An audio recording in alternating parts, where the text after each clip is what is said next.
close your eyes for a moment. Not to sleep, though sleep will come easily here, but to imagine a darkness of a different kind. The darkness of stone. Of walls that have not seen daylight in 4,000 years. Of air so still it has settled into something almost solid, something almost breathable in the way that memory is almost physical, almost something you could reach out and hold. You are standing inside a room beneath the desert. The floor beneath your feet is granite, cold, smooth, and impossibly precise. The walls around you are the same, massive slabs of deep rose-red stone fitted together without mortar, each one placed with a deliberateness that tells you the builder understood that even a fraction of an inch had meaning here. The ceiling above you is granite too. You cannot see it. There is no light. But you can feel the enclosure not as confinement, but as something closer to being held. And then there is the silence. Except that it is not quite silence. It never was. Consider what real silence would feel like. Not the pause between sounds, not the hush after a door closes, but true silence. The kind that has physical weight. The kind that presses softly against the eardrums the way water presses against a diver's body. That is what exists inside a sealed Egyptian chamber. And for a very long time, no one thought to ask why. No one thought to measure it. Thousands of years before the first scientist found a name for vibration, the ancient world already carried a knowledge we have spent centuries trying to reconstruct. The Vedic texts of ancient India called it Nada Brahma, a phrase that translates imprecisely as the universe is sound. Not that the universe produces sound, not that some things vibrate. The universe is sound. Everything that appears solid is, at its most fundamental level, a pattern of movement. The Egyptians held their own name for this animating principle.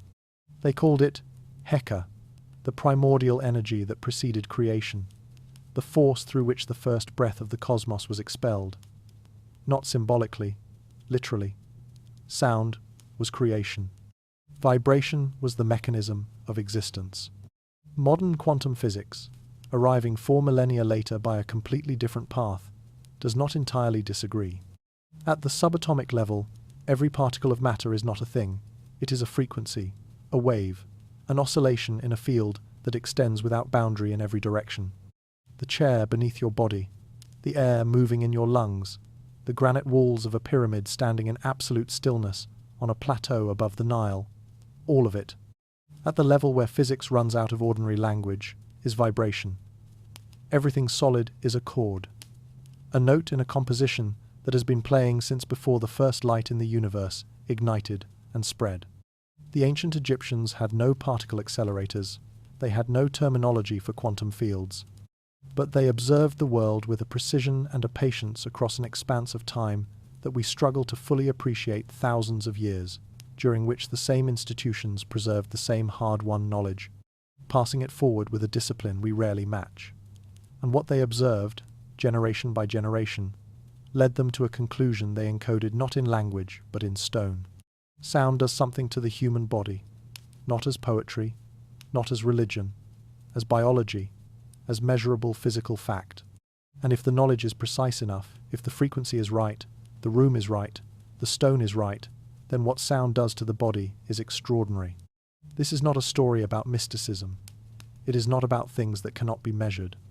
It is a story about a technology so sophisticated that the civilization who held it built the largest structures in human history to house it, and we have been calling those structures tombs ever since. The question this story asks is a simple one. What if we were wrong? There is a moment in the ancient record that historians note but rarely dwell on. When the Maya completed the Great Pyramid at Chichen Itza, the stepped stone structure known as El Castillo, they did something architecturally peculiar. They built a staircase along the northern face at an angle, and a wall behind it at a specific offset, such that when someone standing at the base of that staircase claps their hands, the echo that returns does not sound like a clap. It sounds like the call of the Quetzal bird, a creature so sacred to Mayan civilization that its feathers were reserved for royalty and priests. The acoustic effect is not accidental. Acousticians who have studied it confirm that producing it requires a precise relationship between staircase angle, wall distance, and reflective surface height that would need to be calculated, not stumbled upon. This was deliberate. And the Maya were not alone in that deliberateness. The ancient Greeks built their open-air theatres, the great amphitheatres at Epidaurus, at Argos, at Dodona, with a precision of acoustic geometry that modern architects still struggle to match. A performer, standing at the centre of the orchestra at Epidaurus, can speak in a normal voice and be heard clearly by every one of the 14,000 people sitting in the seats around them, including those in the back row 200 feet away, even above ambient noise. The secret, discovered only recently through computational acoustic analysis, lies in the specific angle of each tiered row of seats, which filters out low-frequency background noise while reflecting higher speech frequencies toward the audience. It is active acoustic engineering, carved in limestone, 23 centuries ago. The Sumerians composed hymns in a specific musical tuning, documented in cuneiform tablets discovered at Nippur that appears to center around the same mathematical frequency relationships that European classical composers would independently arrive at several thousand years later. The hymns were not entertainment. They were performed in temple sanctuaries during ritual ceremonies. The frequency was the point. Ancient cultures across the world, separated by oceans and millennia, arrived at the same understanding independently. That sound, shaped by specific geometric spaces, does something that sound in open air does not. Something to the room, something to the stone, something to the body inside it. But Egypt, in this gallery of ancient acoustic knowledge, occupies a different category entirely. The other civilizations used sound reverently, instinctively, empirically. Egypt used it architecturally, systematically, with a mathematical precision that implies not intuition, but theory, a body of organized knowledge about the relationship between geometry, frequency, and the human nervous system that was applied across centuries and across hundreds of structures. The Greeks were moved by their theatres. The Maya encoded a bird call into stone, but the Egyptians built sealed chambers deep inside the largest structures on Earth that resonate at the same specific frequency across a span of time that defeats coincidence. Consider what that means for a moment. These chambers were built, the accepted narrative tells us, to house the dead. Sealed rooms, never revisited after the burial was complete. If that narrative is accurate, then the acoustic precision of those rooms, a precision that requires detailed knowledge of standing, wave physics, and frequency geometry, is a feature that served no one. The builders invested extraordinary effort in sound engineering for spaces they intended to be silent forever. That explanation has always been uncomfortable. But there is another possibility, and it does not require mythology to support it.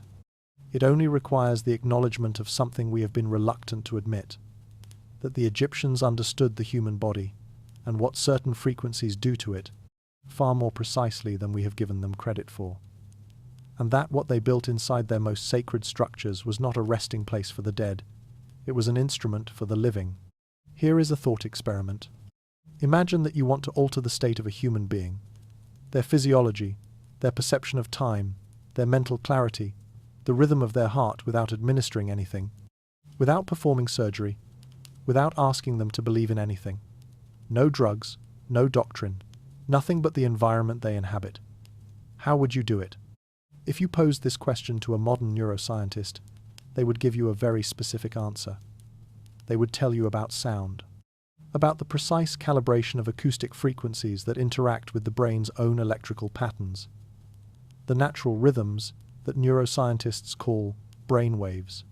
They would tell you about binaural beats, two slightly different frequencies played simultaneously, one in each ear, producing a third frequency that the brain manufactures internally, shifting its own electrical activity in the direction of that manufactured tone.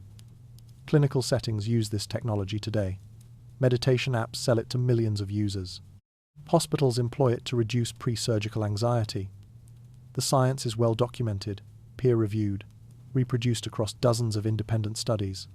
The brainwave state that researchers most reliably target the state associated with deep meditation, with cellular repair, with immune system enhancement, with the dissolution of the rigid boundary between conscious thought and subconscious processing, is called the Theta state. It operates between 4 and 7 Hz.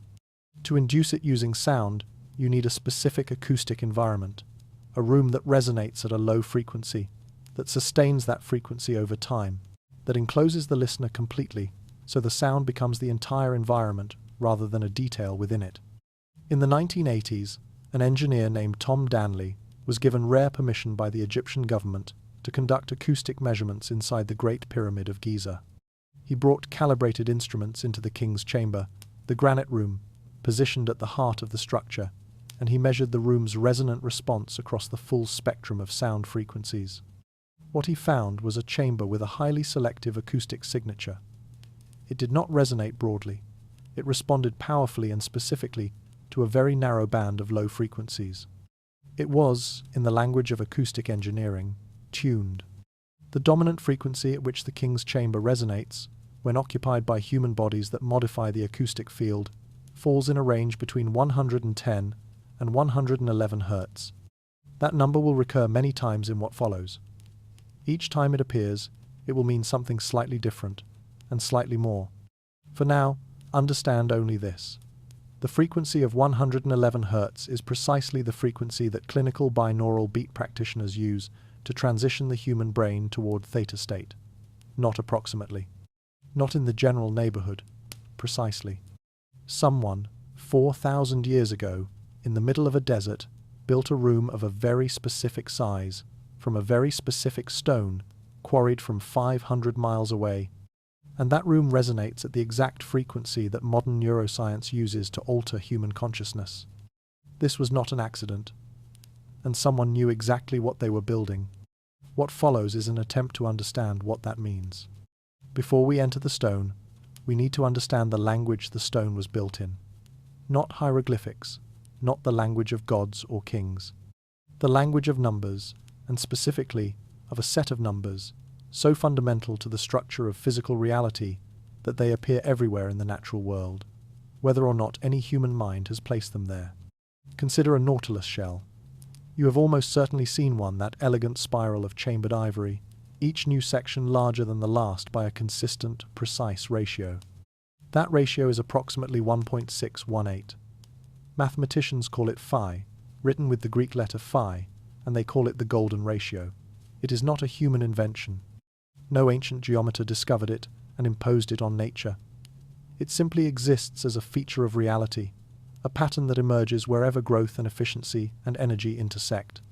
The spiral of a hurricane follows it. The arrangement of seeds in a sunflower head follows it.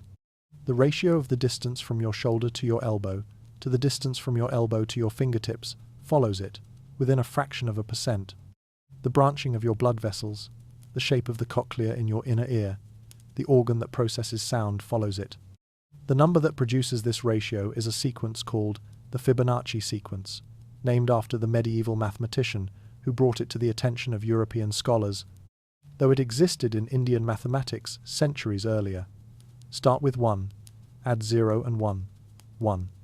Add the last 2, 2. Add 2 and 1, 3, 3 and 2, 5, 5 and 3, 8, 8 and 5, 13. Continue indefinitely, and the ratio of any number to the one before it approaches, with increasing precision, 1.618. The closer you look, the more perfectly phi appears. Now consider the Platonic solids, the 5 three-dimensional geometric forms whose faces are all identical regular polygons: the tetrahedron, the cube, the octahedron, the dodecahedron, and the icosahedron. The ancient Greeks identified these forms and considered them the literal building blocks of existence, each one representing a fundamental element of reality. But the Greeks were drawing on older knowledge. Egyptian and Babylonian geometry had worked with these proportions for at least 1,000 years before Plato gave them his name. And embedded in the ratios between the faces, edges, and vertices of every Platonic solid is phi. The geometry is not separate from the number. It is the number, made visible in 3 dimensions. Here is what this means for what follows. The ancient Egyptians encoded phi and the Fibonacci relationships that produce it into every major architectural structure they built. Not decoratively, not symbolically, structurally. The angle of the Great Pyramid's faces, 51 degrees and 52 minutes, produces a ratio between the slant height and the base that equals phi to an accuracy of 3 decimal places. the proportions of the Sphinx, the spacing of columns in the hypostyle hall at Karnak, the ratio of inner to outer dimensions in the granite chambers.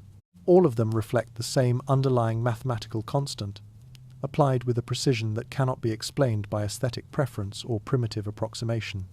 These were engineers who understood that certain numbers had physical effects on sound, on light, on the body moving through a space built by those numbers, and they used those numbers deliberately. Sacred geometry is not mysticism.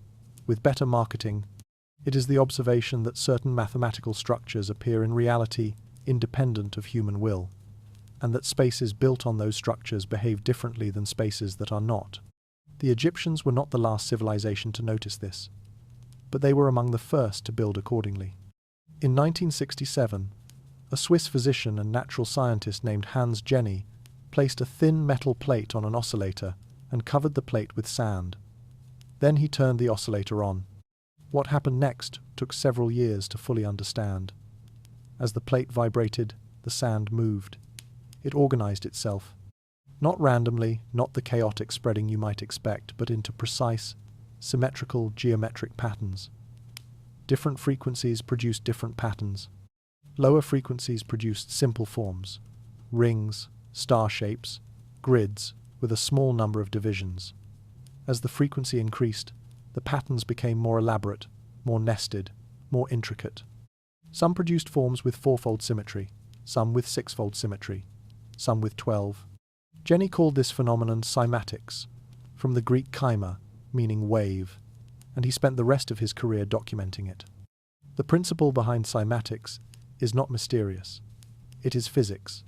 Sound is a wave, and waves have nodes points where the energy is stationary, and antinodes points where the energy is concentrated and moving. When a surface is subjected to a sustained frequency, the particles on that surface migrate away from the energetic antinodes and settle at the quiet nodes, tracing the geometry of the wave itself. The shape you see in the sand is not decoration. It is the sound, made visible. Now, consider what Jenny found when he began cataloguing these forms. Among the patterns produced by specific frequencies in the lower sonic range were geometric arrangements of extraordinary familiarity forms, with 6 petals arranged around a central circle, nested rings of interlocking hexagons, radial symmetry patterns in which circles intersect at points equidistant from a center. These patterns have names in the language of sacred geometry. The 6-petaled form is called the flower of life. The interlocking hexagonal lattice is the seed of life. They appear in cymatic photographs as direct products of specific, measurable sound frequencies. They also appear carved into the granite walls of the Osirian temple at Abydos, one of the oldest sacred sites in Egypt. Not painted, carved with a precision that the soft limestone tool technology of the accepted timeline struggles to explain.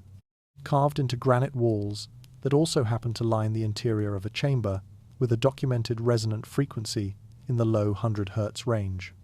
The connection being drawn here is not supernatural, it is empirical. The Egyptians were extraordinary observers. They mapped the sky with a precision we are still confirming with modern telescopes. They measured the Nile's annual flood cycle across centuries and built an agricultural civilization on those measurements. Is it genuinely improbable that they also observed how sustained sound in an enclosed stone space produced geometric patterns in any particulate material present, sand, grain, the mineral dust that accumulates on ancient stone floors, and then recorded those observations by carving the resulting patterns into the walls? The body responds to this geometry as well, though through a mechanism more subtle than sand on a vibrating plate. Every cell in the human organism has a membrane, a boundary layer whose structure is itself geometric, whose protein receptors are arranged in patterns that echo, with curious precision, the same proportional relationships we have been tracing. When the body is immersed in a sustained acoustic field at certain frequencies, the cell membranes do not simply absorb that energy passively. They respond. Heart cells synchronize their electrical rhythm to external acoustic patterns in a phenomenon well documented in cardiac research. Neural firing rates shift in response to ambient sound geometry. The architecture that holds a human body does not merely shelter it. At the right frequency, in the right configuration of stone, it speaks to that body in a language written below the threshold of conscious hearing. And the body, without knowing it is listening, listens. In 1858, a Scottish antiquarian named Henry Rind acquired a papyrus scroll in the Egyptian town of Luxor, a mathematical text dating from approximately 1550 BCE, itself claimed to be a copy of a document 2 centuries older than that. The Rind mathematical papyrus, as it is now known, contains 84 mathematical problems with solutions, covering calculation of areas, volumes, proportional division, and slope gradients. In one section, it describes a method for determining the angle of a pyramid face using a ratio called seced, the horizontal displacement per vertical cubit of rise. This is, in modern terms, the cotangent of the base angle. The Egyptians were computing trigonometric relationships 4,000 years ago, using a system elegant enough to produce the precise geometry of the Great Pyramid. The Moscow mathematical papyrus, discovered in the late 19th century and dating from roughly the same period, contains a formula for calculating the volume of a truncated pyramid, a formula equivalent to the one we derive today using integral calculus. The Egyptians arrived at the same result through a different conceptual path, and their answer is correct. What this tells us is not simply that the Egyptians were mathematically sophisticated, though they were. It tells us that their architects were working with precise, calculated proportional relationships, not intuitive approximations. When acoustic researchers began measuring Egyptian sacred structures in the latter part of the 20th century, they found evidence of that same calculated precision applied to acoustic geometry. John Stuart Reid is a British acoustic engineer who has spent decades measuring the acoustic properties of ancient sites. His work inside multiple Egyptian chambers revealed patterns of deliberate acoustic engineering that are recognizable to anyone who has designed a modern recording studio or concert hall. He found chambers whose walls are not quite parallel, angled by a precisely calculated number of degrees to prevent standing waves from building up unevenly. He found ceiling heights that correspond to specific harmonic ratios relative to the room's floor dimensions, the proportional relationships that acoustic engineers use to place a room's natural resonant frequencies at desired points on the spectrum. He found granite deployed specifically in the innermost chambers, not the outer corridors, not the approach passages, precisely where the acoustic field would be most concentrated, most powerful, and most sustained. That choice of material matters in a way that the accepted narrative of Egyptian architecture has never adequately explained. Granite is the hardest common stone available on Earth. It is phenomenally difficult to work with ancient tools. It had to be transported from Aswan, hundreds of miles up the Nile, to construction sites where local limestone was available in abundance. It reflects sound more efficiently than almost any other natural material, and it is piezoelectric. Piezoelectricity is the property of certain crystalline materials to generate a small electrical charge when subjected to physical pressure, including the pressure of sound waves. Granite is not the most piezoelectric material known to science, but it is piezoelectric, and the specific variety quarried at Aswan and used in Egyptian inner chambers, a particularly quartz-rich pink granite, is more piezoelectric than most. When a sustained acoustic field fills a granite chamber, every surface of that room generates a small but measurable electrical response. The room does not merely resonate, it activates, and the body inside it, immersed in both the acoustic field and the electrical field that the stone generates in response to that field, is not simply hearing. It is being encountered by the room at a level below conscious perception, in ways that the science of the 21st century is only now beginning to measure. The Egyptians could not have had the word piezoelectric, but they chose the stone that has the property, every single time. Every room has a voice, not a voice in the way a person has a voice, not a mouth, not a will, but a character of sound that is as specific to that room as a fingerprint is to a hand. Walk into a large cathedral and clap once. The sound hangs in the air for seconds, spreading and folding back on itself, filling the enormous space with a long, complex decay that seems to grow before it fades. Walk into a closet and clap once. The sound is there and gone in a fraction of a second, absorbed before it can form a reflection. This difference, the duration it takes for a sound to die away after its source stops, is what acoustic engineers call reverberation time. In technical notation, RT60, the time required for a sound to drop 60 decibels from its initial level. A bedroom with carpet and soft furnishings has an RT60 of roughly a quarter of a second. A glass-walled conference room might reach 1 second. A large stone cathedral typically measures between 5 and 8 seconds. These numbers are not merely interesting. They determine everything about how the human nervous system responds to a space. Rooms with very long reverberation times create a sense of immensity, of awe, of the self becoming smaller in relation to the space. Rooms with very short reverberation times feel intimate, close, controlled. Somewhere in between these extremes lies a zone that acoustic researchers have begun to associate with something more specific than mere atmosphere. A zone in which the resonance of the room interacts with the body's own biological rhythms in ways that alter the body's state. John Stuart Reid's measurements inside the King's Chamber produced reverberation data unlike anything found in any naturally occurring or accidentally constructed space. The chamber does not resonate uniformly across the acoustic spectrum. It does not reflect all frequencies equally, as a simple stone box would. It selects. At most frequencies, the higher ranges that carry conversational speech. The middle ranges of human hearing, the room's response is moderate, unremarkable. But in a specific low-frequency band, particularly around the 100 to 120 Hz range, the King's Chamber's reverberation extends far beyond what the room's physical size would mathematically predict. The stone walls, the precise angles, the specific ratio of height to width to length together. They create a sustained resonance in that narrow band that is, in the language of acoustic comparison, most closely matched in modern contexts by sensory deprivation tanks and anechoic research chambers designed for deliberate neurological experimentation. Not a church, not a concert hall, not any structure built to house the living. The rooms built to isolate human subjects from ordinary environmental stimulus for the purpose of studying what happens to the brain in the absence of ordinary input. The frequency at which the King's Chamber resonates most powerfully, the one frequency the room selects above all others, is the precise frequency that the human voice can sustain in its deepest, most resonant register, without strain, almost indefinitely. Not a shout, not a high note. A low, sustained, controlled tone.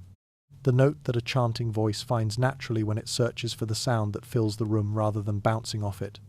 The room was waiting for that sound. Or, and this possibility will not leave us alone, that sound was what the room was built to hold. A single data point proves nothing. One resonant chamber with an unusual acoustic signature might be the product of coincidence, or the side effect of available materials, or the unintended consequence of a design made for structural rather than acoustic reasons.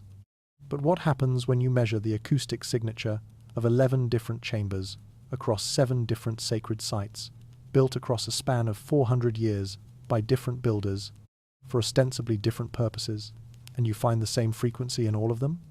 In the 1980s, French musicologist Igor Reznikov began a systematic study of the acoustic properties of Paleolithic painted caves, the deep underground galleries at Lascaux, Altamira, Font de Gaume, and dozens of others, and found a pattern that changed how researchers think about ancient sacred spaces.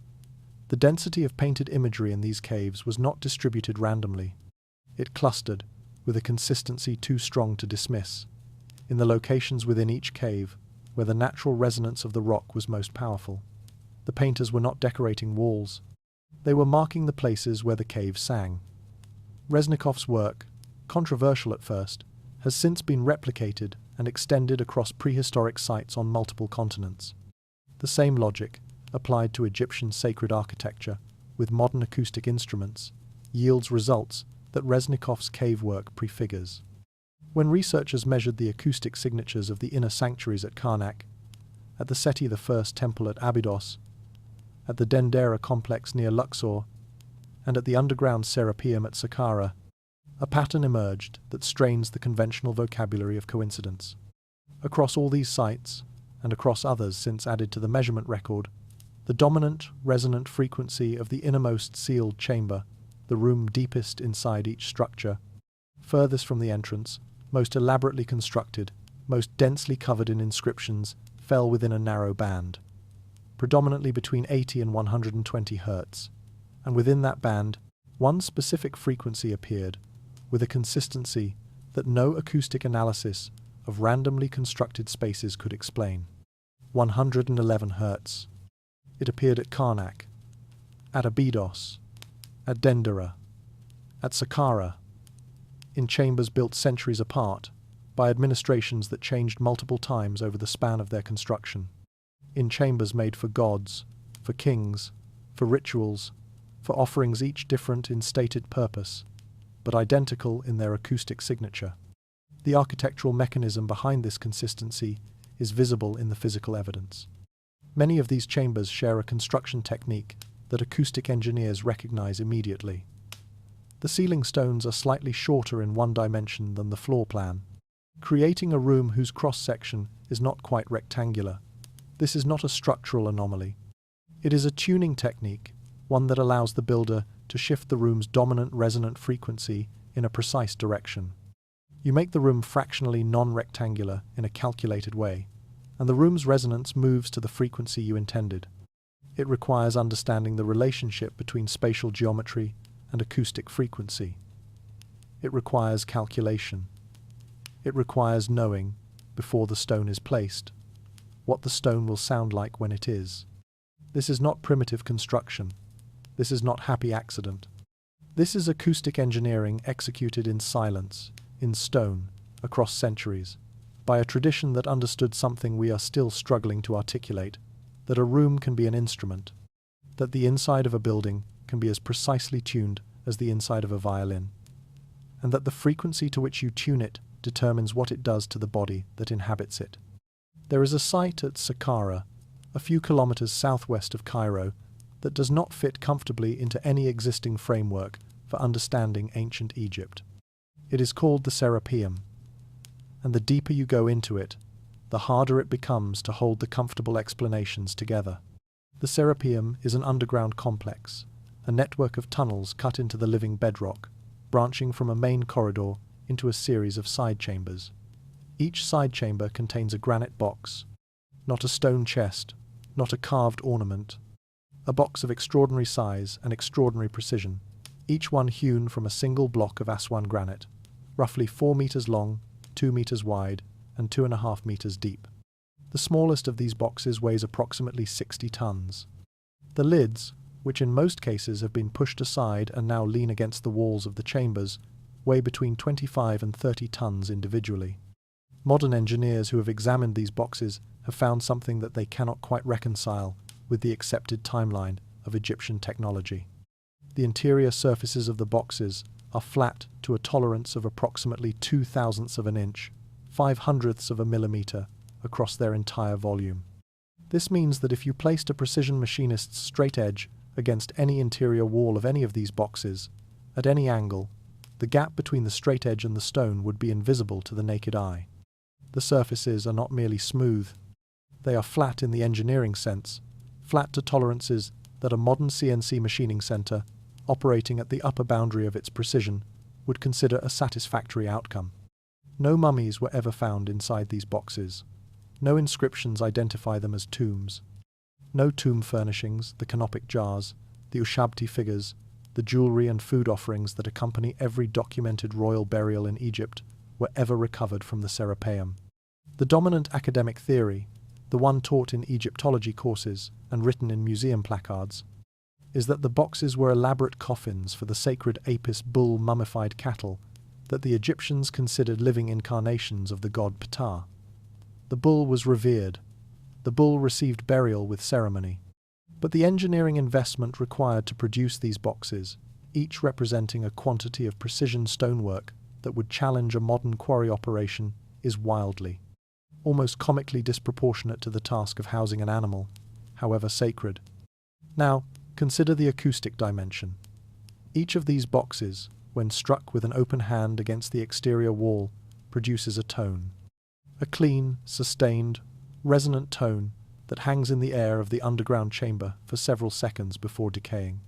The frequency of that tone, measured across multiple boxes by independent researchers, falls within the same narrow band that appears in every other sacred Egyptian chamber we have examined, 110 to 111 Hz.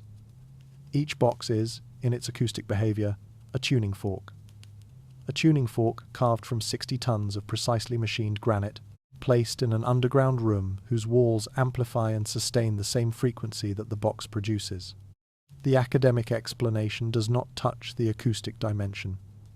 It has nothing to say about it, and the silence of that omission, in a site this anomalous, is itself something worth listening to. At some point in this accumulation of evidence, a careful and honest mind must pause and consider the counter-argument. It is not a foolish argument. It has real weight, and intellectual honesty demands that it be engaged rather than dismissed. The counter-argument goes like this. Granite is not exotic in Upper Egypt. It is the local bedrock at Aswan, and the Nile provides transport. The shapes of Egyptian chambers are functionally constrained by structural requirements. A room that needs to support enormous weight above it tends toward the proportional relationships that also produce useful acoustic properties. Not because the builders intended acoustic effects, but because the same geometry that distributes load also distributes sound waves. The appearance of a consistent resonant frequency across multiple sites could reflect the consistent use of similar materials in similar structural configurations, not a deliberate acoustic program. Coincidence is real.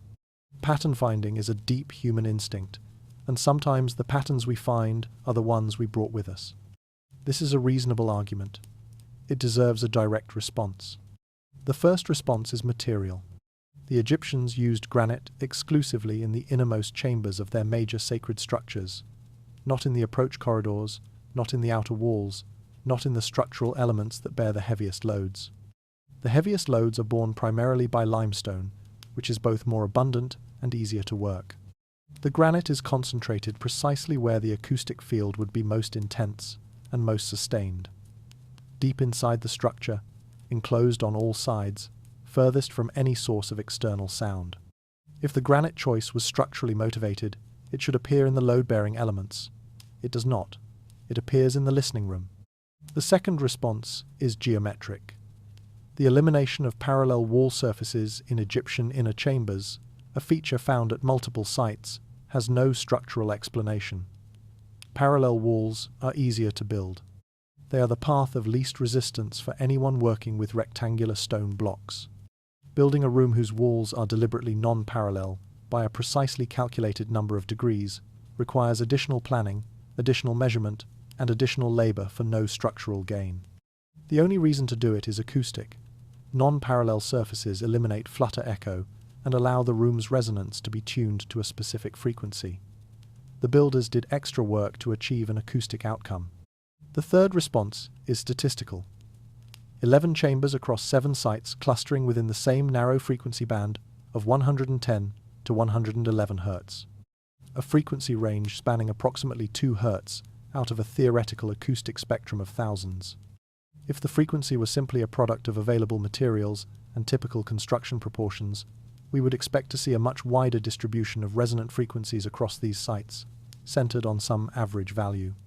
What we see instead is a cluster so tight that it suggests not a range of outcomes around a central tendency, but a target, a specific frequency that the builders were aiming at. The coincidence model requires us to believe that 11 different construction projects, operated by different administrations across 4 centuries, independently and accidentally produced the same acoustic outcome in their sealed inner sanctuaries. The intentional model requires us to believe something simpler, that they knew what they were doing. Both models remain on the table, but the table is tilting. On the afternoon of the 7th of November 1940, the Tacoma Narrows Bridge in Washington state began to oscillate. It had been oscillating in minor ways since the day it opened. The local population had already nicknamed it Galloping Gertie, for the gentle undulation that made crossing it feel like something between a road trip and a carnival ride. But on that particular November afternoon, the wind achieved something specific. It achieved resonance. The frequency at which the wind was pushing the bridge matched the bridge's own natural resonant frequency, the frequency at which its structure wanted to move, and the two forces amplified each other. The oscillations grew. Within hours, the bridge was writhing in waves 30 feet high. Within 4 hours, it collapsed into the Tacoma Narrows and was gone. This is not an obscure engineering anecdote. It is a demonstration of a principle so fundamental that it governs the behavior of every physical structure in the universe. Every object has a natural resonant frequency, and when an external force matches that frequency, the object responds with amplification rather than resistance. A wine glass shattering from a soprano's sustained note, a child on a swing pumping their legs at just the right moment to go higher and higher. The soldier column, whose synchronized marching step has been made deliberately irregular since the early 19th century, because columns of soldiers crossing bridges are now trained never to march in step. The bridge has a frequency, and feet can find it. The human body is not exempt from this principle. It is perhaps the most exquisitely frequency-responsive object in the known universe, composed as it is of dozens of distinct structural elements, organs, bones, fluid-filled cavities, cell membranes, each with its own natural resonant frequency. The resonant frequency of the human eyeball is approximately 18 Hz. Exposure to sustained infrasound near that frequency has been documented to produce visual disturbances, a faint peripheral blurring, and a generalized sense of unease or dread. This is why some researchers have proposed that hauntings and apparitions may sometimes be infrasound phenomena. Specific architectural configurations produce infrasound in a frequency range that disturbs human visual processing, creating the physiological conditions for the experience of seeing something that is not there. The resonant frequencies of the major organs are lower. The heart, approximately 1 Hz, the liver, approximately 3 to 4 Hz, the stomach, approximately 2 to 3 Hz. These are the frequencies of whole organ oscillation, the gentle physical movement of the organ mass itself. But at the cellular level, the frequency responses are far more sophisticated and far more consequential.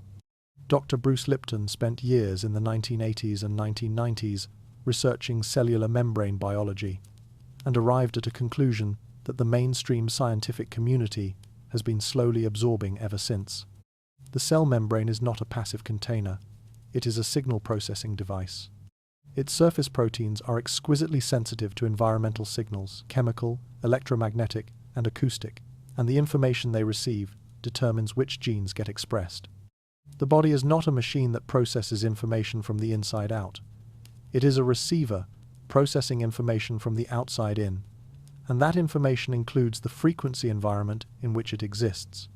Vibroacoustic therapy, the clinical application of specific low-frequency sound directly to the body through vibrating surfaces, is now backed by peer-reviewed studies conducted at some of the most rigorous institutions in medicine. Studies show measurable reduction in cortisol levels, measurable decrease in heart rate variability, measurable modulation of the autonomic nervous system away from sympathetic activation, the fight or flight state, and toward parasympathetic dominance, the state of rest and repair. These effects occur with frequencies between 30 and 120 Hz, applied for sessions as short as 20 minutes. The body does not merely hear sound, it becomes sound. Every surface, every cavity, every membrane responds. And in a room built from precisely the right stone to precisely the right dimensions, resonating at precisely the right frequency, the body is not listening to an instrument. The body is the instrument, being played. In 2008, an interdisciplinary research team that included neuroscientist Dr. Ian Cook from UCLA, acoustic archaeologist Aaron Watson, and researcher David Keating, carried out an unusual experiment at a site in Malta, an underground temple complex called the Hal Saflieni Hypogeum, carved from limestone approximately 5,000 years ago. The hypogeum is, in its acoustic behavior, strikingly similar to the Egyptian chambers we have been examining. Its innermost chamber resonates powerfully at approximately 110 to 111 Hz. The team brought portable EEG equipment, electroencephalographic devices that measure the electrical activity of the brain through sensors placed on the scalp into that inner chamber, and measured the brainwave patterns of study participants who were exposed to sound at that specific frequency within the room. The results were published and have been quietly circulating in academic literature ever since. receiving far less attention than their implications warrant. Exposure to 110 Hz resonance in the hypogeum's inner chamber produced a measurable, consistent, reproducible shift in brain electrical activity, from dominant left hemisphere engagement to dominant right hemisphere engagement, within minutes of the onset of the acoustic stimulus. When the sound ceased, or was shifted to a different frequency, the shift reversed. Consider what this means. The left hemisphere of the human brain is primarily associated with language processing, linear reasoning, temporal sequencing, and the management of the self's social presentation, the running commentary of inner monologue that characterizes ordinary waking consciousness. The right hemisphere is associated with spatial processing, pattern recognition, holistic perception, and emotional openness. Crucially, for what follows, it is associated with the states that meditators, mystics, and people who have had near-death or psychedelic experiences most consistently describe.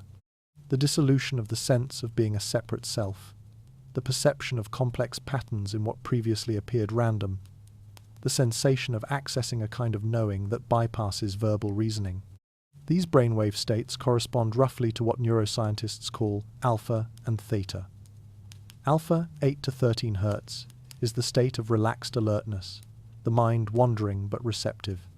Theta, 4 to 7 Hz, is deeper, the hypnagogic threshold between waking and sleep, the state that clinical practitioners of EMDR and deep hypnotherapy deliberately induce, the state in which the boundary between conscious processing and unconscious material becomes most permeable.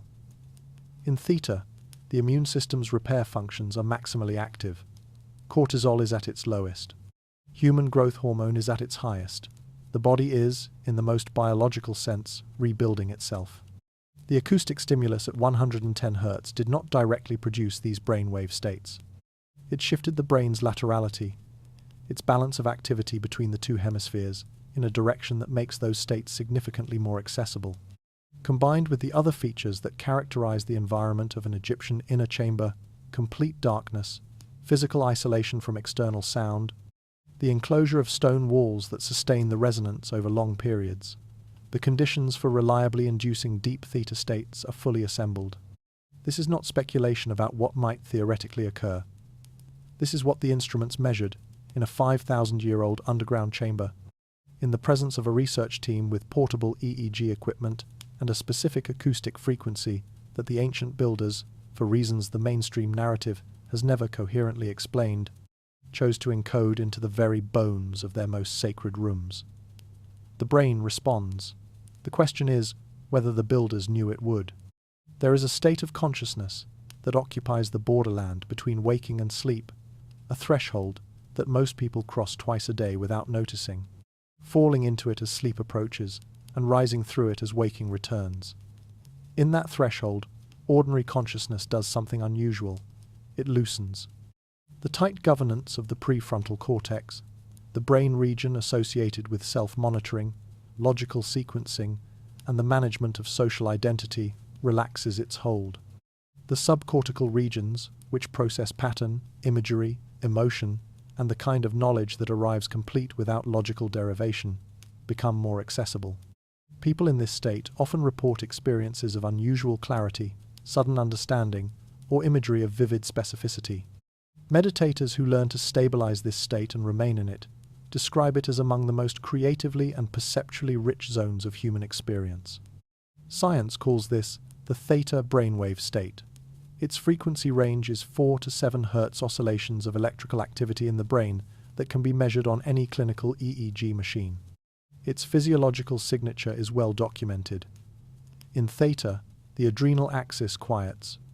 Cortisol, the body's primary stress hormone, drops measurably. The pituitary gland increases its output of growth hormone, which drives cellular repair and immune function. Inflammatory markers throughout the body decrease.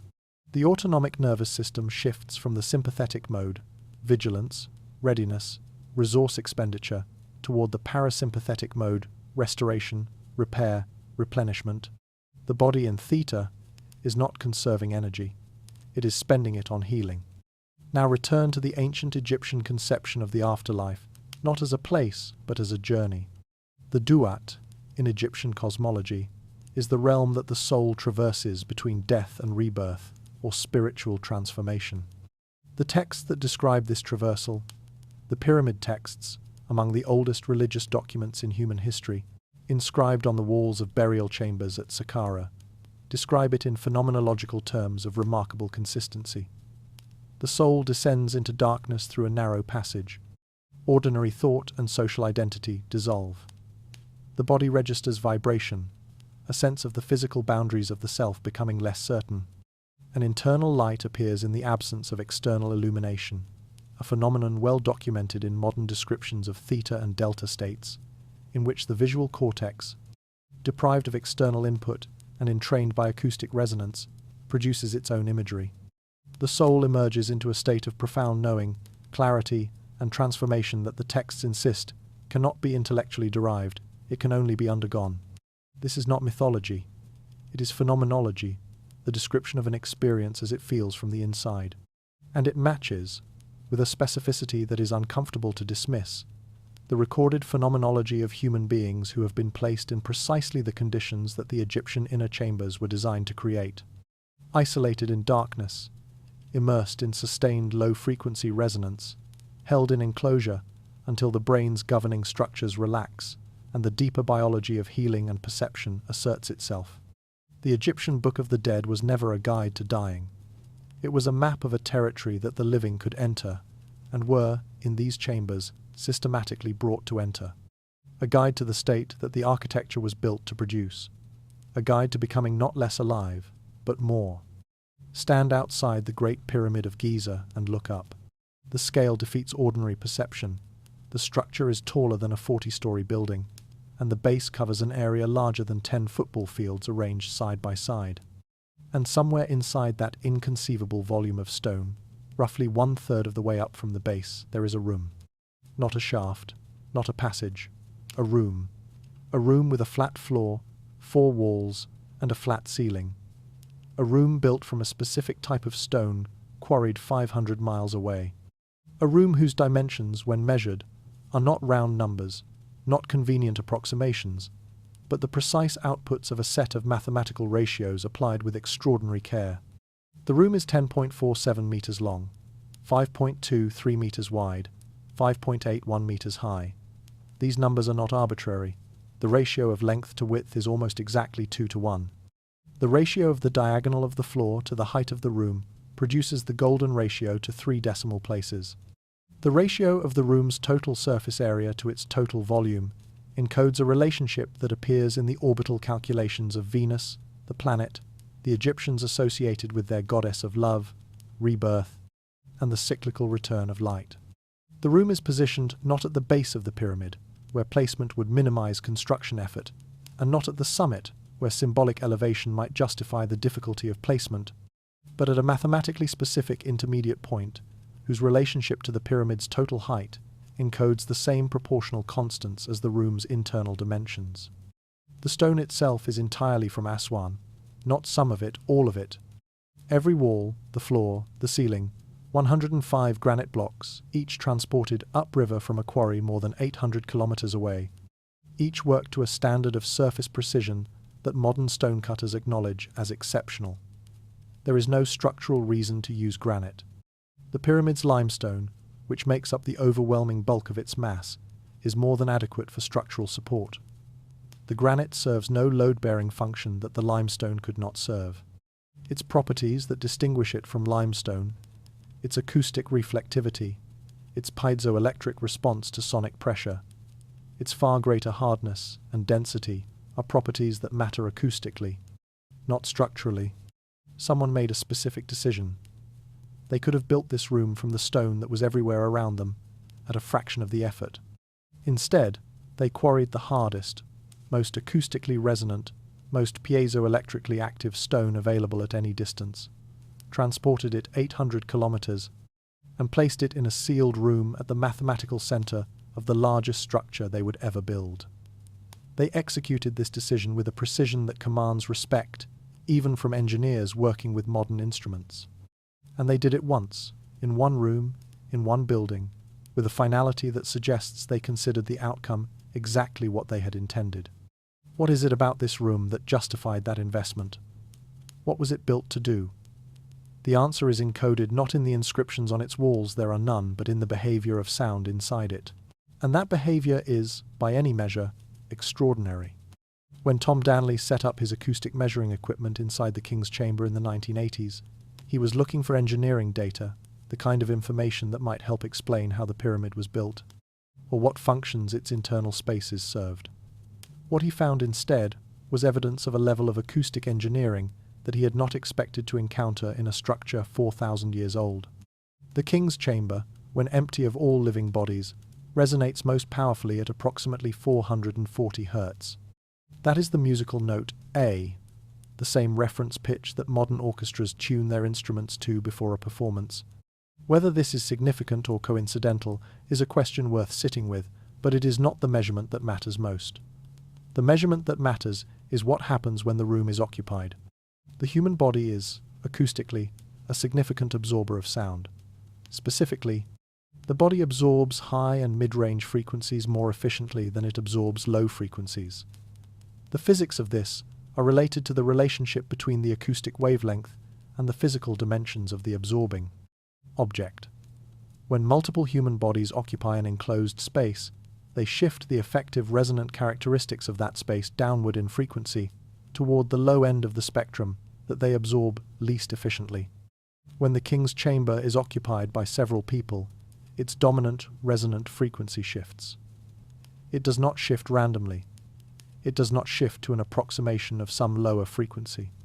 It shifts, specifically and precisely, to 110 to 111 Hz. This means that the room behaves differently when empty than when occupied, and that the occupied behavior, the behavior that occurs during any actual use of the space, produces precisely the frequency that we have identified as the thread connecting every sacred Egyptian chamber in our acoustic survey.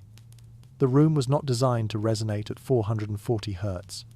The room was designed to resonate at 111 Hz when people were inside it. The 440 Hz empty room response is incidental. The intended acoustic state requires occupancy. The room was calibrated not for emptiness, but for human presence. In the western end of the chamber sits a granite box. It is approximately 2.5 meters long, 1 meter wide, and 1 meter deep, large enough to contain a human body lying flat. It has no lid. No lid has ever been found that belongs to it. It carries no inscription, no cartouche, no identifying mark of any kind. The only written references to it in the historical record are from early Arab travelers and later European explorers, who universally assumed it was a sarcophagus from which the lid and the occupant had been removed by ancient tomb robbers. This explanation has always been accepted, largely because no one has proposed a better one. When the granite box is struck with an open hand against its exterior wall, it produces a tone, not a dull thud, not the hollow knock of an empty box, but a clean, sustained musical tone that takes several seconds to decay completely. The frequency of that tone is approximately 110 Hz.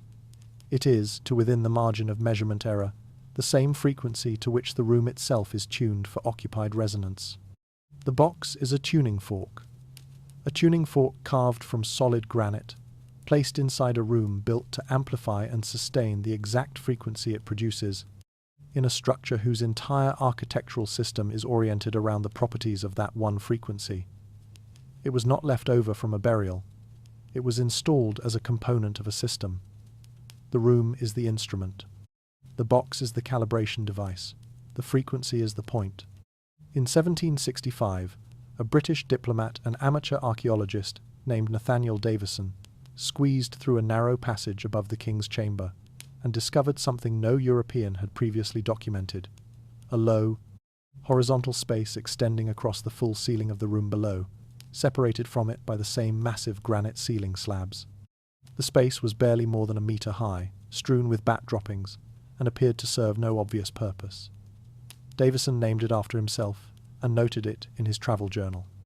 In the following century, other explorers, and then the British military officer and Egyptologist Howard Vyse, discovered 4 more of these horizontal spaces stacked above Davison's chamber, each separated from the one below by a further layer of granite ceiling slabs. These are now collectively called the relieving chambers, and the explanation attached to them, the explanation taught in every Egyptology course, written in every popular history of the pyramid, is that they exist to distribute the enormous weight of the pyramid above the king's chamber and prevent the chamber's ceiling from collapsing. Engineers have noted, somewhat delicately, that this explanation has a problem. The 5 horizontal chambers are not structurally optimal for load distribution. The most effective way to protect a room from the weight of a large structure above it is to build a pointed or gabled roof, which is, in fact, what the Egyptians used in the chambers of the bent pyramid and other earlier structures. The ceiling of the king's chamber is flat, a structural choice that, from a pure load distribution standpoint, is inferior to the gable design, and 5 chambers of flat-roofed empty space stacked above a flat-roofed room do not improve the structural situation. They simply multiply it. What 5 stacked horizontal chambers do accomplish, as John Stuart Reid found when he conducted acoustic measurements that included the upper spaces, is extraordinary amplification of specific low-frequency resonance. The 5 chambers above the king's chamber form what acoustic engineers would call a resonance stack, a series of interconnected spaces whose natural resonant frequencies are harmonically related to one another. The lowest chamber adds resonant energy to the room below it. The chambers above it add resonant energy to the chamber below them. The entire column of spaces acts as the body of a vast musical instrument, a sounding box that takes acoustic input at the lowest level and returns it amplified, sustained, and frequency specifically concentrated into the king's chamber. The ceiling of the king's chamber responds to acoustic input, vibrates measurably in response to sustained sound within the room, at frequencies that correspond precisely to the natural resonant frequencies of the chambers. Above it, sound energy generated within the king's chamber travels upward through the ceiling, is amplified and reflected by the 5 stacked chambers, and returns to the king's chamber enhanced. The room does not merely resonate, it is actively reinforced from above. The 5 chambers were not built to protect the king's chamber from the weight of the pyramid. They were built to amplify sound inside it. The pyramid is not a tomb with an acoustic side effect. It is an acoustic instrument with a tomb narrative attached to it, a narrative that has gone unquestioned for so long that it has come to feel like fact. The acoustic architecture of the king's chamber, the precise dimensional ratios, the selective resonance calibrated for occupied use, the 5-chamber amplification stack above it, the granite tuning fork coffer inside it, represents a body of knowledge that did not arrive fully formed in one generation. Knowledge of this complexity and precision is accumulated. It is tested, revised, refined across time, passed from one practitioner to the next, through institutions that preserve not just the conclusions, but the methods. It requires a school. In ancient Egypt, the institution most consistently associated with the preservation of knowledge across generations was the Parank, the House of Life, a complex of institutions attached to the major temple sites that served simultaneously as library, hospital, scriptorium, and academy. The Parank trained the class of literate specialists known as the Keri Hebet, the lector priests, whose title translated literally as he who carries the festival scroll, but whose actual function encompassed the roles of physician, architect, astronomer, ritualist, and keeper of technical knowledge. These were not merely religious functionaries. They were the engineers and scientists of their civilization. The most famous figure associated with this tradition is Imhotep, the architect of the Step Pyramid at Saqqara, built under the pharaoh Djoser in approximately 2650 BCE. Imhotep is notable not merely for the pyramid, which was the first large stone structure in human history, but for the extraordinary range of knowledge attributed to him: medicine, architecture, astronomy, philosophy, and the organization of the state. After his death, something remarkable occurred that is rarely given sufficient weight in the historical discussion. Imhotep was deified. He was worshipped as a god of wisdom and healing for more than 2,000 years after his death, his cult surviving long into the Greek and Roman periods, when his temples became sites of healing pilgrimage. The Greeks identified him with their own god, Asclepius. The deification of a historical figure is not common in Egyptian history. It is reserved for individuals whose capabilities so exceeded the understanding of their contemporaries that the only available explanatory framework was the divine. It implies that Imhotep possessed knowledge that appeared, to those around him, to be more than human. And the step pyramid that he built, the oldest one, the earliest surviving large-scale stone structure on Earth, already displays evidence of acoustic engineering in its subterranean chambers. He did not invent the acoustic knowledge encoded in Egyptian sacred architecture. He inherited it, which means the tradition is older than the oldest pyramid, older than the oldest inscription, reaching back into a period of Egyptian history that precedes our surviving records entirely. The knowledge was in the stone before we could read the walls, and it has been waiting there, precisely, for anyone with the instruments to listen. We have a tendency, when looking at ancient religious traditions through a modern lens, to assume a binary. Either the priests were sincere believers in the supernatural claims of their tradition, or they were sophisticated fraudsters exploiting the credulity of their congregations. Both characterizations are inadequate. They assume that the categories available to us, religion versus science, belief versus knowledge, ritual versus technology, were as cleanly separated in the ancient world as they appear, often superficially, to be in our own. The priests of the Per-Ankh, the House of Life, attached to the great Egyptian temples, were practitioners of an integrated system of knowledge that did not distinguish between what we now call medicine and what we now call spiritual practice, because in their framework these were not different things.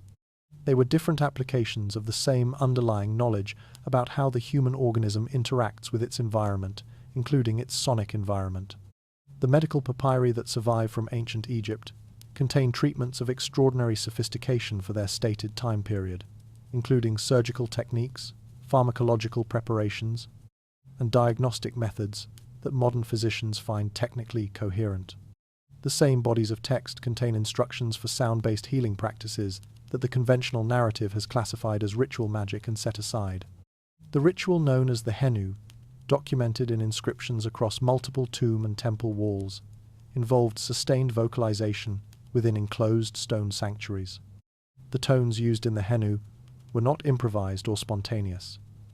They were assigned specific tones for specific purposes, specific body locations, specific transformative intentions. The inscriptions describe priests chanting particular sustained vowel sounds in specific chambers at specific times, in connection with specific medical and initiatory outcomes. This is not the description of prayer. It is the description of a protocol, a repeatable procedure, applied under specific conditions to achieve a specific effect.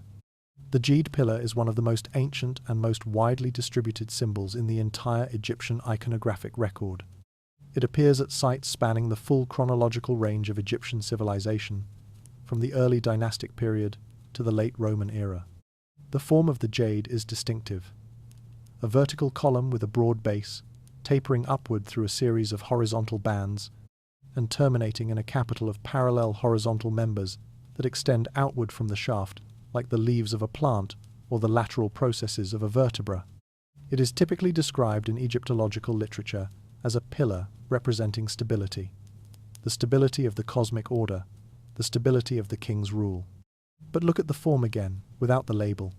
The jade pillar looks, with a specificity that is difficult to attribute to coincidence, like a human spinal column, the sacrum at the broad base, the vertebral bodies in the column, the spinous processes in the lateral extensions at the capital.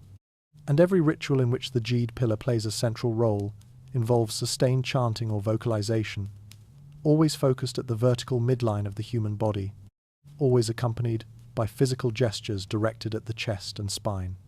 The spinal column is not merely a structural scaffold. It is the primary vibroacoustic pathway of the human body, the channel through which low-frequency sound energy travels most efficiently from the external environment to the deep body tissues and the central nervous system. Applied vibration at the spine reaches the brainstem, the vagal nerve, the entire parasympathetic nervous system, more directly and more powerfully than vibration applied at any other point on the body's surface. The priests were not worshipping a pillar. They were using a symbol to encode a map of the primary acoustic pathway into the human nervous system. and they were using it to navigate that pathway deliberately, repeatedly, with specific intended outcomes. 3 rituals, 3 pieces of evidence, 3 different windows into the same underlying system of acoustic biological practice. Taken individually, each can be filed under the category of religious ceremony and left there. Taken together, they describe something with the internal coherence of a medical protocol. The first is the opening of the mouth ceremony, one of the most extensively documented rituals in all of Egyptian religious practice, depicted in detail on tomb walls, in papyri, and in temple reliefs across the full span of the civilization. The ceremony involved a series of actions performed upon either a mummified body or a sacred statue, including the use of specific tools, specific gestures, and sustained vocalization at specific pitches. The conventional interpretation, a magical rite designed to restore the deceased's ability to speak, eat, and experience sensation in the afterlife. A beautiful idea, certainly, but acoustically curious. The sustained vocalization directed at the mummy or statue in the ceremony, the specific tones produced by the officiating priest at close range against the body or stone, has a physical effect that the magical interpretation does not account for. It calibrates the acoustic field of the chamber to the resonant properties of the specific object present. A chanting voice held close to a stone body, sustaining a series of frequencies in the low acoustic range, effectively sweeps the chamber's resonant response like tuning a complex instrument by sounding different notes until the resonances align.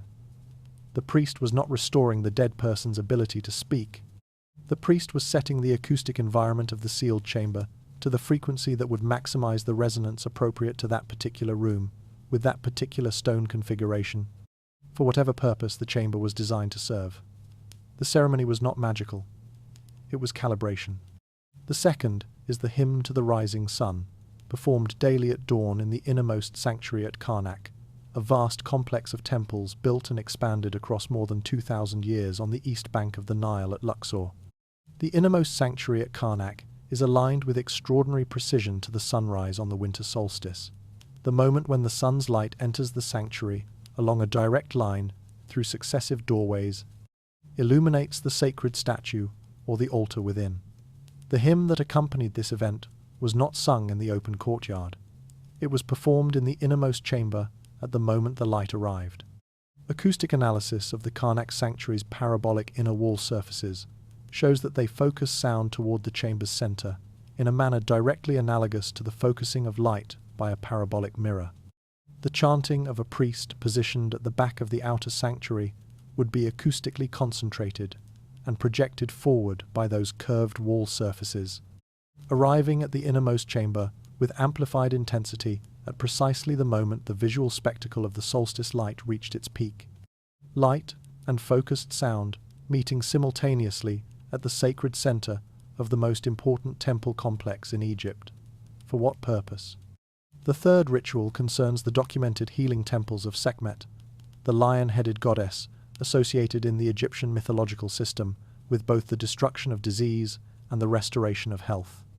At her temples, particularly the great one at Memphis, patients were placed in specific chambers and subjected to protocols that the inscribed records describe in terms that modern medicine finds awkward to translate, but clinically recognizable.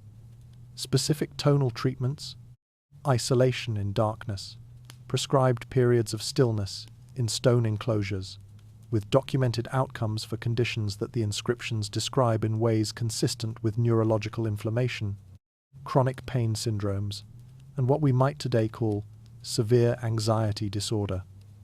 The recovery rates inscribed on the temple walls are embarrassingly high by any standard. The treatment modality sealed resonant stone chambers, sustained specific sound, physical stillness, darkness is, from the perspective of everything we have established so far, a protocol for inducing the Theta state and sustaining its associated biological repair functions. It works. The texts say it worked. The modern physiology says it should work. The architecture was built to make it work. The pyramid texts of Saqqara are the oldest religious documents in human history. Carved into the walls of the burial chambers, inside pyramids, built during the 5th and 6th dynasties. approximately 2400 to 2200 BCE. They consist of hundreds of spells, declarations, hymns, and navigational descriptions intended to guide the deceased through the Duat. For most of the 2 centuries since their discovery and partial translation, they have been treated as mythology, poetic fantasy, about a journey that never occurs, a landscape that does not exist, experiences that no living person can have. But consider the pyramid texts not as mythology but as phenomenology, not as descriptions of a place, but as descriptions of an experience that actual human beings underwent, inside actual stone chambers, under conditions deliberately engineered to produce specific neurological states. Read them in that light, and something changes.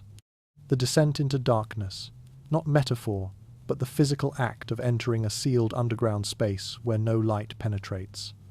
The dissolution of ordinary thought, not the death of the intellect, but the quieting of the left hemisphere's analytical monologue under sustained low-frequency acoustic entrainment. The sensation of the body's boundaries becoming uncertain, documented in clinical literature as a characteristic feature of deep theta and delta states, in which the brain's body mapping systems relax their ordinary vigilance. The appearance of light from nowhere, an equally well-documented neurological phenomenon called phosphine production, in which the visual cortex, deprived of external light and entrained to specific acoustic frequencies, generates its own internal imagery, geometric patterns, flashes, sustained luminous fields. The emergence into a state of knowing that arrives complete, without logical derivation. The experience characteristic of hypnagogic insight, documented across traditions of meditation and near-death research, in which information seems to arrive from outside the ordinary channels of thought. The coffin texts, written on the interior surfaces of coffins from the Middle Kingdom period and representing a later elaboration of the same tradition, are even more specific in their phenomenological detail. They describe temperature changes in the body. They describe a sensation that the texts translate as the body filling with light, which, if we read this as a description of the parasympathetic nervous system coming fully online in a deep theta state, is not a bad metaphor for a sudden flooding of warmth, stillness, and physical ease. They describe the quality of silence that follows the cessation of internal monologue as something with physical texture, a silence that can be felt. The Hermetic literature attributed to Thoth, the god of wisdom and writing, and preserved in Greek translation as the Corpus Hermeticum, contains explicit statements about the relationship between sound, vibration, and consciousness that read less like religious doctrine and more like technical specification. The texts describe the cosmos as composed of successive layers of frequency, each realm of existence vibrating at a different rate, and position the human being as a vehicle capable of traveling between these realms through the deliberate alteration of its own vibratory state. The instrument for that alteration is, in these texts, unambiguous. It is sound, applied in the right context, with the right intention, in the right enclosure of stone. They were not priests performing rituals. They were practitioners applying a technology for navigating the full range of human, biological, and perceptual states with as much precision as modern medicine navigates the pharmacological spectrum. They achieved with stone and sound what we now chase with molecular compounds and electrical stimulation. They were neuroscientists with chisels, and what they built is still standing. Some discoveries wait decades to be believed, some wait centuries. The discovery that ancient sacred spaces were acoustically engineered, that the placement of cave paintings, the dimensions of stone chambers, and the construction of underground temples were all shaped by a knowledge of how sound behaves in enclosed spaces and what it does to human beings inside them, has been waiting in plain sight for the entire history of modern archaeology. It simply required someone to stop describing the walls and start listening to them. Igor Reznikov was a French musicologist with a background in the study of Byzantine chant when, in the 1980s, he began visiting the great prehistoric painted caves of southwestern Europe with a different kind of question than the art historians who had preceded him. They had asked, what do the paintings mean? What do they depict? Why are some animals more common than others? Reznikov asked. Where, precisely, in the cave, are the paintings? not in the sense of cataloguing their locations, but in the sense of understanding their relationship to the cave's acoustic architecture. He walked through the caves humming, listening to where the echo was strongest, where the resonance was most complex, where the sound seemed to gather and hold. Then he mapped the acoustic zones against the density of painted imagery. The correlation was, in his own published word, systematic. In Lascaux, in Altamira, in Font de Gaumet, and across dozens of other caves, the density of painted imagery was highest precisely where the cave's natural acoustic resonance was strongest. The paintings were not randomly distributed across available wall space. They were placed where the rock sang. Reznikov's paper, published in 1987, was initially met with the response that much genuinely significant work receives: polite acknowledgement and near-total inaction. The team that conducted the multi-hypogeum EEG study in 2008 faced a similar trajectory.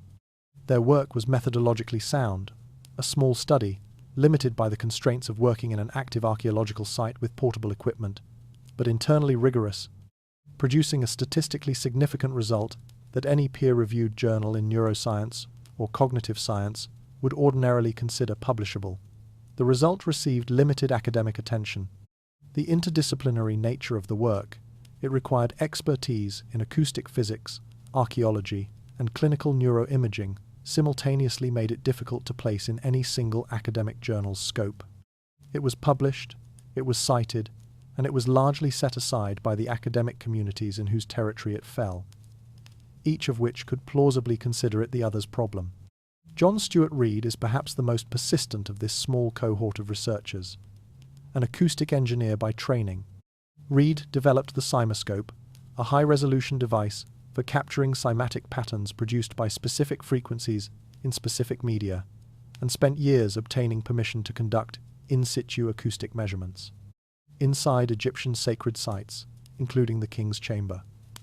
His datasets are the most detailed acoustic records ever collected from these locations.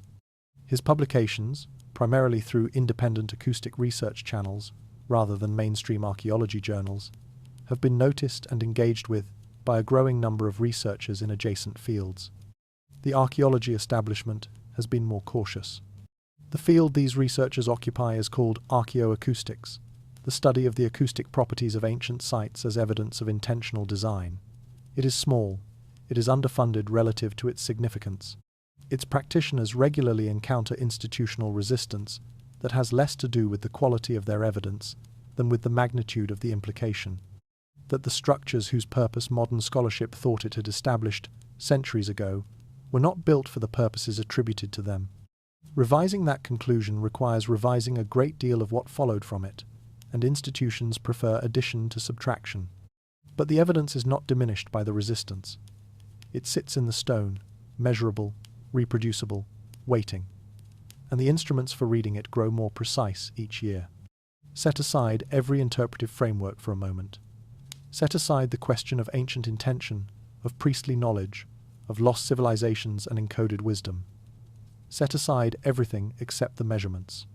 What do the instruments actually show? 4 findings, 4 data sets, 4 independent lines of evidence that, considered in sequence, describe a coherent system. The first is the cymatic imaging conducted by John Stuart Reid inside the King's Chamber. Using his Cymoscope device, Reid introduced sustained acoustic stimulation at specific frequencies into the chamber's resonant environment and photographed the geometric patterns produced in water films placed on resonant surfaces within the room. At most frequencies, the patterns were broadly what cymatic physics predicts: simple geometric forms, regular but unremarkable. At 111 Hz, the chamber's occupied resonant frequency, the pattern that formed was strikingly complex. It displayed a structure of concentric rings intersected by radial lines, producing a lattice of circular intersections arranged in a hexagonal distribution around a central point. 6 circles arranged symmetrically around a 7th, each circle passing through the center of its neighbors, producing a pattern of overlapping arcs. This pattern has a name. It is called the Flower of Life. It is among the most recognizable motifs in the entire iconographic vocabulary of ancient Egypt. It appears carved, not painted, carved into the granite walls of the Osirian temple at Abydos. The building in which it appears has a documented resonant frequency in the 100 Hz range. The pattern that the room's characteristic frequency produces in water, when that frequency is played inside the room, is the symbol the builders carved into the walls of the room. The second dataset is the Malta Hypogeum EEG study. The research team's published results showed a consistent, reproducible shift in brain activity from left hemisphere dominance to right hemisphere dominance in subjects exposed to acoustic stimulation at 110 Hz within the hypogeum's inner chamber. The statistical significance of this result, expressed as the probability that it could have occurred by chance alone, was well within the threshold that peer-reviewed neuroscience considers meaningful. The result was not preliminary or ambiguous. It was clean, and it pointed in a very specific direction. The third set of data comes from clinical research in vibroacoustic therapy conducted at institutions including Johns Hopkins, the University of Melbourne, and the Monroe Institute in Virginia. These studies measure the biological effects of low-frequency acoustic stimulation directly applied to the body in the frequency range of 40 to 80 Hz. The measured effects include statistically significant reductions in serum concentrations of interleukin-6 and tumor necrosis factor alpha, two key markers of systemic inflammation, following sessions of 20 to 40 minutes. They include measurable reduction in cortisol, measurable improvement in autonomic nervous system balance. These frequencies, 40 to 80 Hz, are the harmonic overtone series of the fundamental frequency of 120 Hz. They are the frequencies that naturally co-occur in a resonant environment tuned to the 100 to 120 Hz range. They are the frequencies that would fill the body of any person inside a chamber resonating at 111 Hz. The fourth dataset is material science. Laboratory testing of Aswan red granite, the specific stone used exclusively in the innermost chambers of major Egyptian sacred structures, confirms that it generates measurable electrical field fluctuations in response to sustained acoustic input at low frequencies. Not at all frequencies equally, more strongly at some frequencies than others. The electrical response is real, physically measurable, and specific to this stone variety. A person standing inside a king's chamber, filled with resonant sound at 111 Hz, is not only experiencing an acoustic event, they are standing inside a room whose walls are generating a low-level electrical field in direct response to that sound. The stone is participating in the experience. It is not passive. It was chosen, at enormous logistical cost, because of this specific physical property. 4 measurements. 4 different kinds of instruments reading 4 different physical phenomena. 1 consistent picture. The room was built to do exactly what it does. And what it does is precisely what the ancient records say it was designed to do. Here is a question that requires an honest answer. If the evidence is this coherent, if the acoustic measurements are this consistent, if the cymatic imaging produces the symbols carved into the walls, if the EEG study produced a publishable result, if the material science of the granite confirms its piezoelectric behavior, why is none of this in any school curriculum? Why have most people who have spent years studying ancient Egypt never encountered it? Why does the standard narrative of Egyptian pyramid building, unchanged in its essential outlines since the 19th century, continue to describe the king's chamber as a burial room? The answer has 3 layers, and none of them involves a conspiracy. Conspiracies require coordination, which requires communication, which requires the parties to be aware of what they are suppressing. What we have instead is structural, a set of institutional conditions that produces suppression without anyone needing to intend it. The first layer is foundational. Academic Egyptology, as a formal discipline, was established primarily in the 19th century, during a period of European intellectual history in which the dominant operating assumption was that ancient peoples, particularly non-European ancient peoples, were fundamentally less sophisticated than modern Western humans. The Victorian scholars who built the analytical framework for understanding ancient Egypt were brilliant and often dedicated people working within a worldview that assumed a linear progression from primitive superstition to rational science, and that located all evidence of significant technical knowledge firmly in the modern end of that line. The interpretation that Egyptian pyramids were tombs, elaborate, culturally significant, but ultimately just tombs fit neatly into that framework. It assumed that ancient builders used their maximum technological capacity to bury their kings as impressively as possible. It did not require ancient builders to have been systematic acoustic scientists. The framework, once built, proved remarkably stable. Academic disciplines tend to elaborate their foundational frameworks rather than question them, and 2 centuries of elaboration has produced a body of literature, a set of professional norms, and an institutional investment that all resist the revision that the acoustic evidence implies. The second layer is methodological. Acoustic archaeology is not a specialization that fits inside any single academic department. It requires equal fluency in physics, in neuroscience, in archaeology, and in the history of materials science. Academic institutions are structured around departmental specialization.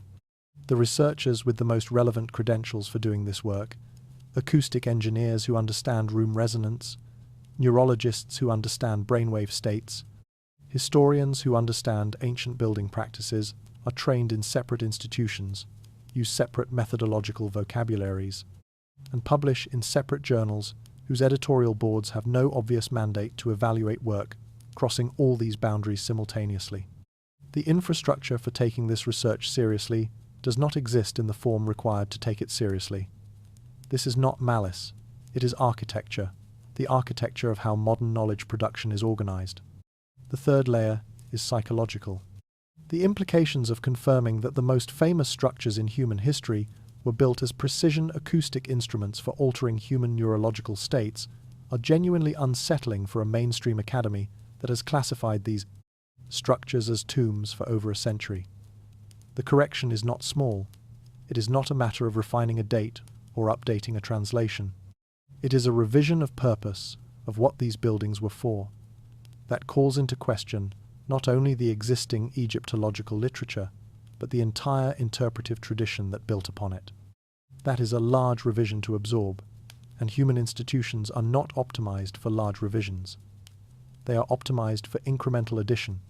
The evidence arrives as an interruption, and interruptions are rarely welcomed.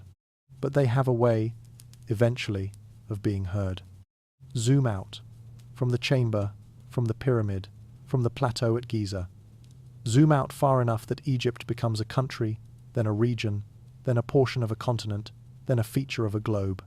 Keep zooming until the major sacred sites of the ancient world become points of light scattered across the surface of a sphere. And then look at where those points are. The relationship between ancient sacred site placement and astronomical alignments is well documented and largely undisputed. Stonehenge is aligned with the summer solstice sunrise. The Karnak temple complex is aligned with the winter solstice sunset. Angkor Wat in Cambodia is positioned to capture the sunrise on the spring equinox. The Great Pyramid is aligned to true north with an accuracy of approximately 0.05 degrees. An accuracy that modern compass surveys achieve with difficulty, and that ancient builders are not supposed to have managed at all. The astronomical dimension of ancient sacred site placement has been acknowledged, studied, and to some degree integrated into the mainstream historical record. What has been far less systematically examined is the geographic dimension, not the astronomical relationship between a site and the sky above it, but the spatial relationship between sites and the geological and electromagnetic properties of the ground beneath them. Researcher Gary Osborne spent years analysing the geographic coordinates of major Egyptian temple sites and found that their latitudinal and longitudinal positions encode the same mathematical constants, the golden ratio, pi, and the square root of 2 that appear in the internal dimensions of the structures built at those locations. The sites were not chosen because they were convenient or because local political conditions favoured them. They were chosen because of where they sat on the mathematical grid of the Earth's surface. This finding connects to a broader pattern that researchers of sacred geography have been documenting across multiple ancient cultures.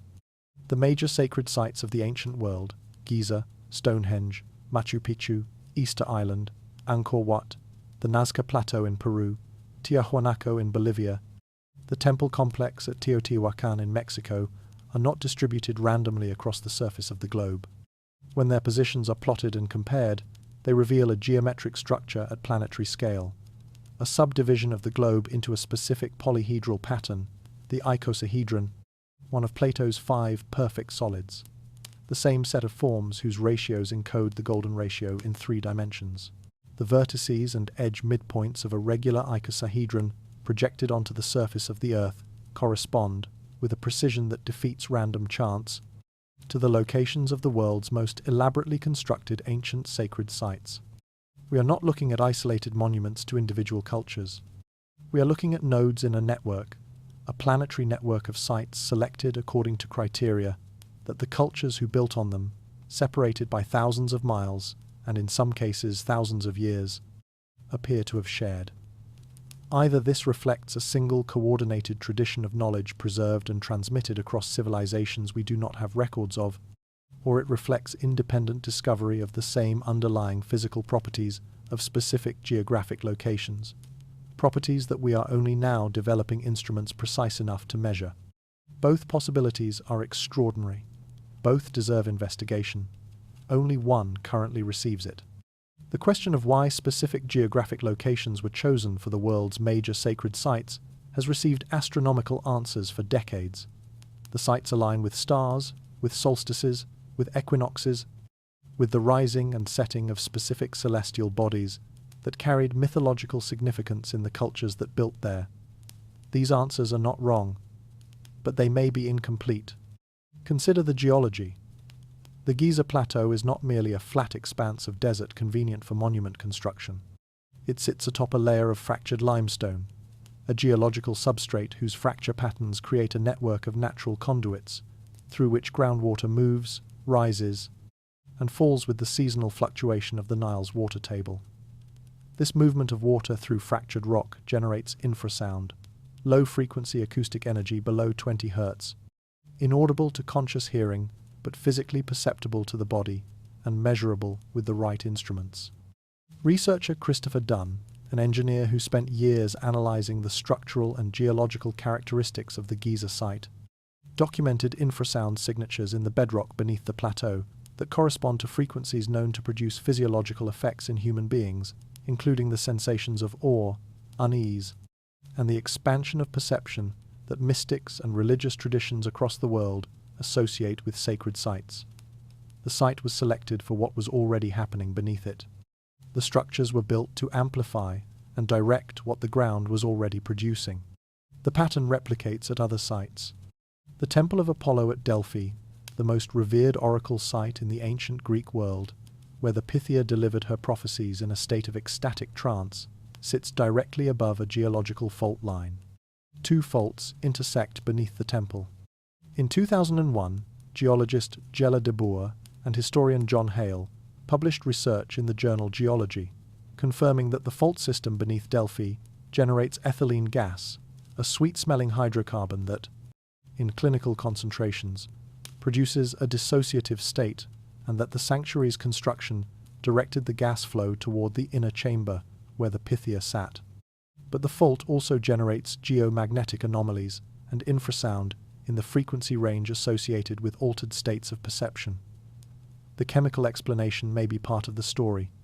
The acoustic and electromagnetic geology may be part of it too.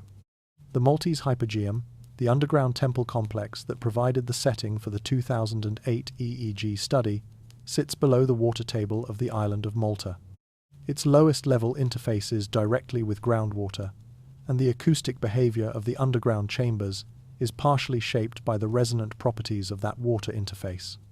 The Earth itself is a participant in the acoustic environment of the space. The builders did not fight the geology. They used it. Paul Devereaux, an independent researcher who coined the term Archaeoacoustics and has spent decades documenting the acoustic properties of prehistoric sacred sites, has found the same pattern at sites across Europe, Asia, and the Americas. The most actively venerated sites, the ones that attracted the greatest construction investment, the deepest ritual elaboration, the most persistent pilgrim traffic across centuries, tend to sit in locations where the local geology produces unusual electromagnetic or acoustic signatures. The sites were not chosen for convenience or military defensibility or agricultural water access. They were chosen for what they felt like, which is to say, for what they did to the body that stood in them. The ancient site selectors were not mystics making intuitive choices about holy ground. They were empiricists who had developed, through long observation, a sensitivity to the physical properties of geological locations that modern geophysics is only now equipped to measure and confirm. They chose the ground first for its acoustic properties, its electromagnetic character, its relationship to water movement and infrasound generation. Then, they built the architecture above, to amplify and direct what the ground was providing. The building and the geology were a single, integrated system.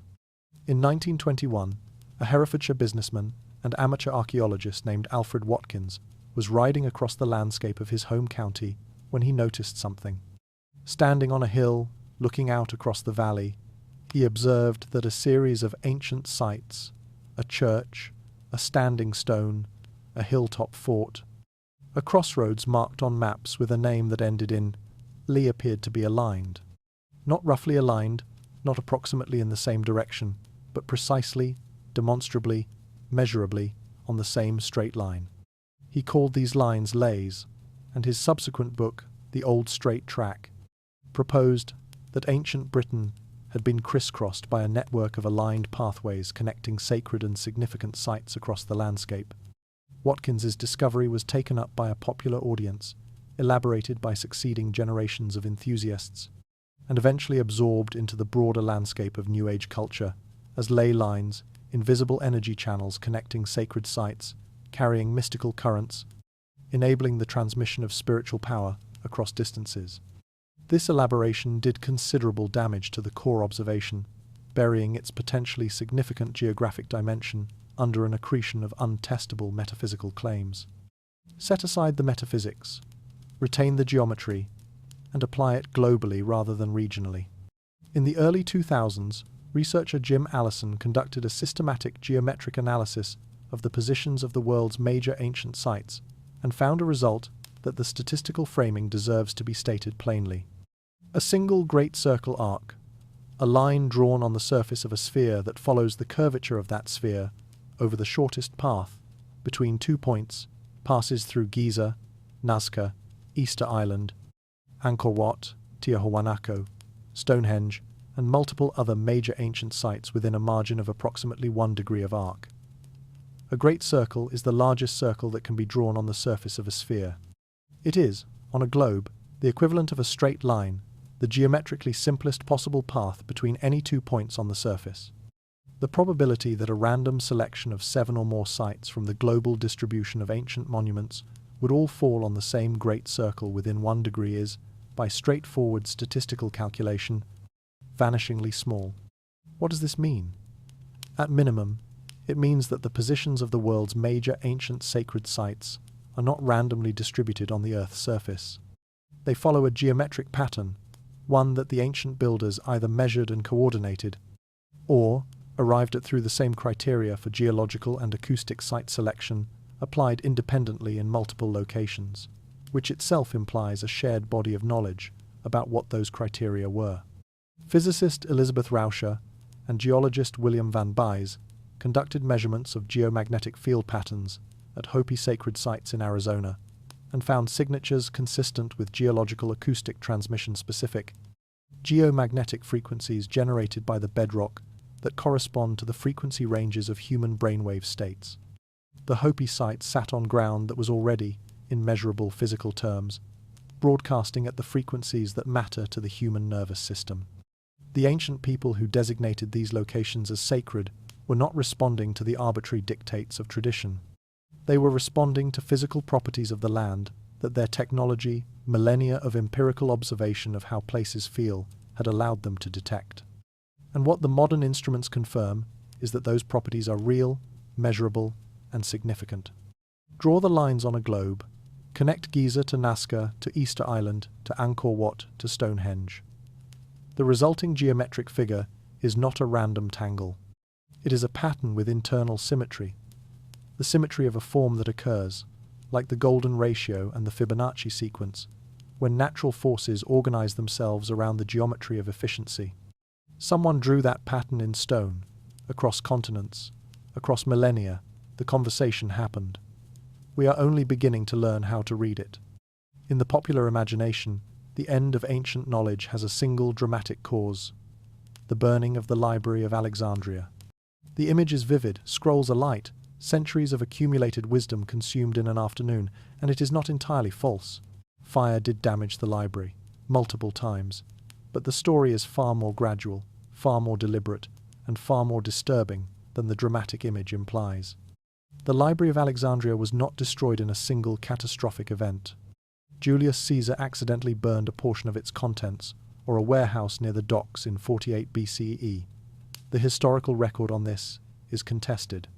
The institution continued to exist and function for centuries afterward, declining gradually under the administrative and cultural pressures of Roman rule, accelerating in its decline under early Christian governance of the city, and finally reduced to near nothing when Caliph Omar's forces captured Alexandria in 641 CE, and reportedly ordered the remaining contents burned on the grounds that what agreed with the Quran was unnecessary and what disagreed with it was dangerous. Each of these events contributed to the loss. None of them was the whole story. But here is what the dramatic narrative obscures. The most significant ancient knowledge, the deep technical and cosmological knowledge that we have been tracing through acoustic architecture and priestly practice across this account, was never primarily stored at Alexandria. Alexandria was a general library, a remarkable institution, but a library of the Hellenistic era, collecting texts from across the Mediterranean world. The knowledge encoded in the Per Ankh tradition, the acoustic science, the consciousness technology, the architectural protocols we have been examining was stored in the sacred archives of the great Egyptian temple complexes, at Thebes, at Heliopolis, at Memphis, at Abydos. These archives were not burned in a single dramatic moment. They were slowly suffocated. Under Roman administration, the great temples were progressively defunded, their priesthoods reduced, their archives left without the scribal resources to be maintained and copied. As papyri decayed, they were not replaced. As the priesthoods diminished, the practitioners who understood what the texts described, who held the living knowledge the texts encoded, declined in number and finally ceased to exist as an institution. Under the early Christian administrative regime, temple complexes were repurposed, their archives confiscated or destroyed, their religious practice criminalized. The knowledge was not lost in a fire. It was allowed to become illegible, then untransmittable, then non-existent, through the quiet, methodical withdrawal of the conditions that made its survival possible. The partial exception, the thread that kept some of this knowledge from total oblivion, is the Hermetic corpus, a body of texts in Greek attributed to the mythological figure of Hermes Trismegistus, understood to be the Greek identification of Thoth, the Egyptian god of wisdom and writing. The Hermetic texts are a distillation fragmentary, translated, stripped of their most technical specificity of something older. When they resurfaced in Florence in 1463, translated into Latin by the scholar Marsilio Ficino at the command of Cosimo de' Medici, the philosophical shock they produced was significant enough to be named as a contributing catalyst of the Renaissance. The fire had not consumed everything, but what survived was an echo of the original evocative rather than operational, philosophical rather than technical. The instructions had become poetry. The map had become mythology. Text is fragile. Papyrus rots. Parchment burns. Even the most carefully preserved document is dependent on the human institutions that protect it. Institutions that can be defunded, conquered, converted, or simply allowed to lapse. There is, however, a medium of information storage that is resistant to all of these vulnerabilities. Stone. Stone built into buildings. Buildings that are too large to ignore and too massive to easily destroy. The acoustic and geometric knowledge encoded in Egyptian sacred architecture did not require any text to survive in order to survive. It was waiting in the physical relationships between the stones and the angles, the proportions, the material choices, the spatial configurations for anyone with the instruments to read it. And that knowledge, once encoded in stone, had a way of propagating itself. Not through texts, not through conscious transmission, but through the practical experience of builders who used Egyptian architectural principles and found, empirically, that they worked in ways that purely structural or decorative principles did not. The knowledge flowed downstream through the history of sacred architecture, often without the people who carried it understanding precisely what they were carrying. The Greek tholos tomb, the beehive-shaped burial structure, whose most famous example is the treasury of Atreus at Mycenae, shares dimensional proportional relationships with Egyptian inner sanctuary chambers that are specific enough to suggest deliberate derivation rather than independent discovery. The acoustic properties of the tholos form are extraordinary. The shape produces a near-perfect acoustic focus at a specific point in the center of the chamber, where sound energy converges from every reflective surface simultaneously. This property appears to have been understood by the Greek builders, since the same form was used not only for tombs, but for the tholoi that served as gathering spaces at sacred sites. Moving forward in time, the Roman bath complexes, the vast public thermal buildings that served as physical and social centers of Roman urban life, used acoustic resonance principles in their vaulted ceiling construction that are consistent with Egyptian architectural knowledge transmitted through Greek intermediaries. The specific dome geometries of the great Roman baths produce standing wave resonances in their bathing halls at frequencies that would today be classified as vibroacoustic therapeutic range. Moving further, the whispering gallery, the acoustic phenomenon in which a whisper spoken at one point on the interior surface of a circular chamber can be heard clearly at the diametrically opposite point, appears in some of the most celebrated architectural spaces in the world: the dome of St. Paul's Cathedral in London, the rotunda of the United States Capitol building, the interior of the Gol Gumbaz Mausoleum in Bijapur, India. This effect is not accidental. It requires a specific relationship between the chamber's diameter, the curvature of its walls, and the height of its acoustic reflective surface. It requires calculation, and its earliest documented appearance in a formal architectural context is in the underground chambers of the Dendera temple complex in Egypt, built during the Ptolemaic period. The knowledge was in Egypt before it was in Rome, before it was in Renaissance England, before it was in 18th century America. The line from Dendera to St. Paul's is unbroken. We simply stopped reading it as a line. History does not always suppress knowledge through fire and conquest. Sometimes it suppresses it through a quieter mechanism: the systematic discouragement of researchers who approach certain intersections of inquiry too closely, too specifically, with too much actual evidence. What follows is not a conspiracy narrative. It does not propose coordination or intent. It documents a pattern, a recurring shape in the relationship between institutional science and a specific category of research that has appeared too consistently across too many decades to be dismissed as a series of unrelated coincidences.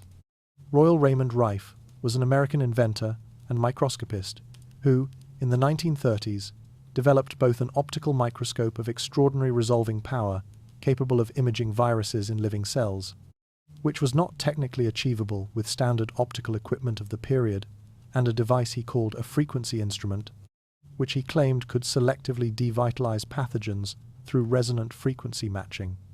Rife's clinical trials, conducted under the supervision of a committee organized by the University of Southern California, produced documented remissions in a small group of terminally ill patients. The American Medical Association expressed interest, then withdrew interest after Rife declined to sell the rights to his technology. In 1939, his laboratory in San Diego was raided. His equipment was impounded. His research partner's laboratory was burglarized, and the microscopes irreparably damaged. The clinical trial results were never published in a mainstream journal.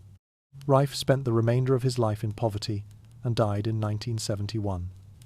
His case has been raised periodically by independent researchers and dismissed periodically by institutional science, and the technology of resonant frequency disruption of biological targets, which is now an active area of research under names like sonogenetics and focused ultrasound ablation, has never formally acknowledged its debt to his work. Dr. Robert Beck was a physicist who, in the 1970s, independently documented the relationship between the Schumann resonance, the natural electromagnetic resonance of the cavity between the Earth's surface and the ionosphere, approximately 7.83 Hz, and human brainwave patterns. His research showed that the human brain's theta to alpha boundary overlaps almost precisely with the Schumann resonance frequency. Beck proposed that this was not coincidental, that human brainwave evolution had calibrated itself to the Earth's natural electromagnetic environment, and that ancient sacred practices which induced theta states were, among other things, synchronizing human brain activity with the planet's own electromagnetic pulse. His funding was withdrawn progressively as his research moved in this direction. His later work was self-funded and self-published. Dr. Glenn Ryan, a biochemist who conducted research at Stanford Center for Research and Prevention in the 1990s, published peer-reviewed findings showing that specific sound frequencies affected the conformation of DNA in cell cultures, that acoustic fields could, measurably and reproducibly, alter the way DNA molecules were configured in solution. His paper was published, was cited a small number of times, and received essentially no mainstream science coverage or institutional follow-up. The intersection of sound, DNA, and ancient knowledge was apparently not a territory that research funding bodies found compelling. The silence surrounding it was specific. The silence is always specific. That is the pattern. These are not stories of fraud or incompetence. They are stories of research at a particular intersection frequency, biology, and ancient knowledge systems that consistently finds its institutional oxygen reduced to the level at which it cannot sustain itself. What is being protected, and by whom, are questions that belong to another inquiry. What is documented here is simply the pattern itself, patient and consistent, across 9 decades of the same kind of work, meeting the same kind of institutional weather. The suppression was never complete. Knowledge that is encoded in the physical behavior of the universe does not require an institution to survive. It only requires, eventually, someone with the right instrument to point at the right thing and read what has been there all along.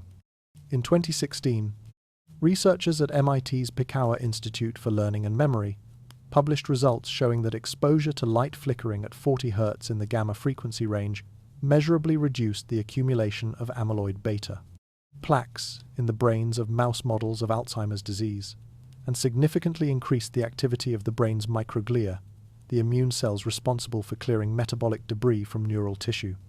The finding was extended.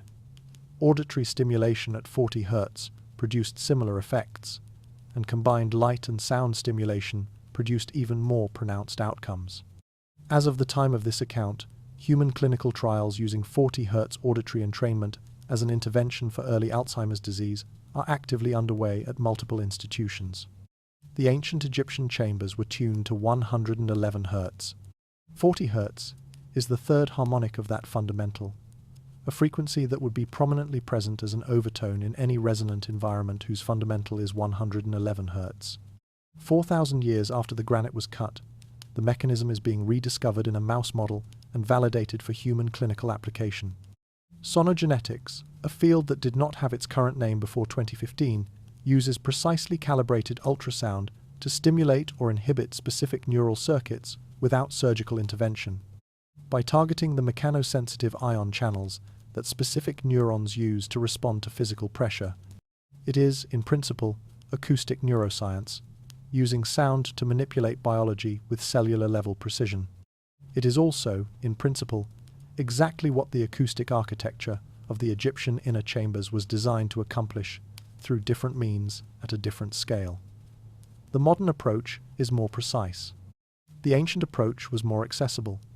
Both are expressions of the same underlying knowledge, that sound is not merely an experience. It is a tool, a precise, controllable, biologically potent tool. Evidence-based acoustic design has become a recognized field in contemporary architecture.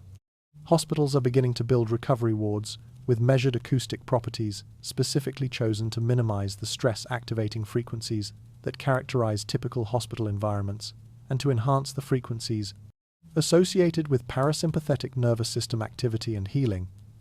Schools are being designed with acoustic properties calculated to support the attentional states most conducive to learning. Meditation centers are being built, sometimes by architects who have studied ancient acoustic principles, and sometimes by architects who have arrived at the same conclusions through contemporary research, that function as frequency environments for the deliberate induction of the states their users seek. The knowledge is returning not as mysticism, not as spirituality, but as engineering, as clinical practice, as the pragmatic application of physical principles that have never actually gone away. They simply went unrecognized for a few hundred years. In the context of the full span of the Egyptian tradition, this is a brief interruption. The stone was always there. The frequency was always in it.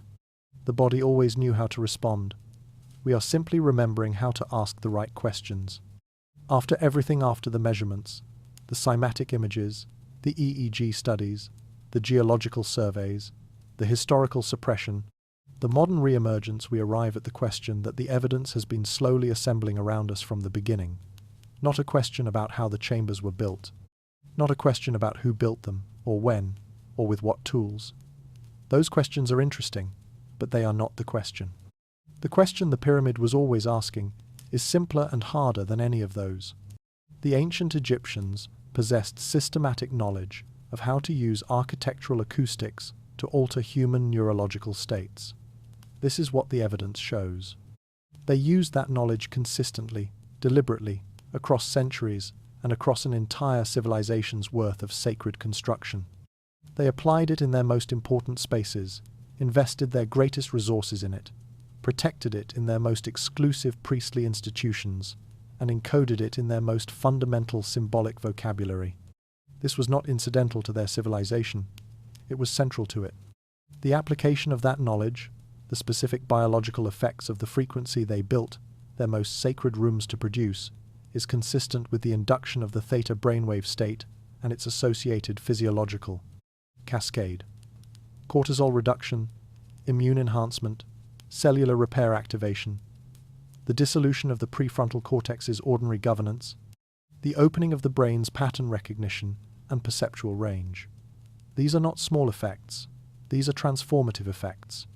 They change the organism that experiences them, measurably and sometimes permanently, in the direction of greater health, greater perceptual range, and a fundamentally altered relationship to the boundary between the self and the environment. So the question is, what were they trying to transform the people who underwent this experience into? What was the intended outcome of the system? What, on the other side of the darkness and the resonance and the carefully engineered neurological dissolution, were the Egyptian architects and priests trying to produce? The texts describe it as a kind of knowing that cannot be derived intellectually, a comprehension that arrives from the encounter itself rather than from reasoning about it. The Book of Coming Forth by Day, which the 19th century translated as the Book of the Dead, is explicit on this point. The journey through the duat does not produce theological belief. It produces direct experience of a specific quality of consciousness, and that experience changes the person who has it in ways that the texts describe but do not fully articulate, because the articulation would defeat the purpose. Some things can only be known by undergoing them. Return to the sealed stone chamber. Return to the darkness, to the granite walls, to the frequency in the air. The architecture built around you is not hiding something. It is offering something an encounter with a range of your own biology that ordinary waking life does not access. An encounter that the people who designed this space considered important enough to invest 4,000 years of accumulated knowledge and the labor of tens of thousands of people in preparing. Whatever they were trying to change you into, they considered it worth all of that. And they left the room standing, ready, tuned. The question was always there. We simply needed to walk in and listen. The Egyptian concept of the ka is one of the most persistently misunderstood elements of an often misunderstood metaphysical system. It is typically translated as the spirit double, a copy of the individual that survives the death of the physical body. The popular understanding frames this as a kind of ghost, the ka as an ethereal replica of the person, inhabiting the tomb, sustained by offerings, eventually departing or dissolving. This translation is not inaccurate exactly, but it misses something the Egyptian sources are at pains to clarify. The ka is not a passive copy. It is an active, vibrational essence, a frequency signature, in modern language, that is specific to each individual and that constitutes not merely a record of the person, but the animating principle of their consciousness. The ka is what the person is, expressed as a pattern of frequency rather than a pattern of matter. And the Ka does not merely survive death, it can be amplified, projected, and worked with during life, through exactly the practices and architectural technologies we have been examining. In 1989, physicist Roger Penrose published The Emperor's New Mind, which proposed that human consciousness is not computable, not fully explainable, as the output of a classical information processing system, and that its physical basis must involve quantum mechanical processes, not accounted for by conventional neuroscience. In the 1990s, Penrose collaborated with anesthesiologist Stuart Hameroff to develop a specific proposal that consciousness arises from quantum computational processes occurring in the microtubules, protein lattice structures within neurons, whose quantum coherence is maintained by a physical process they called orchestrated objective reduction, or ORCHOR. ORCHOR is not a fringe position in contemporary consciousness science. It is a serious, peer-reviewed proposal with a growing body of supporting experimental evidence, supported and debated by some of the most rigorous researchers in quantum biology. And what it proposes, at its core, is that consciousness is a quantum resonance phenomenon, that awareness arises from the orchestrated vibration of molecular structures inside neurons, and that this vibration is susceptible to influence from the electromagnetic and acoustic environment in which the body exists. The KR is what Penrose and Hameroff call quantum coherence. The duat is what they would call a specifically arranged physical environment designed to modulate quantum coherence in the neurons of the people inside it. The terminology is different, the mechanism described is the same.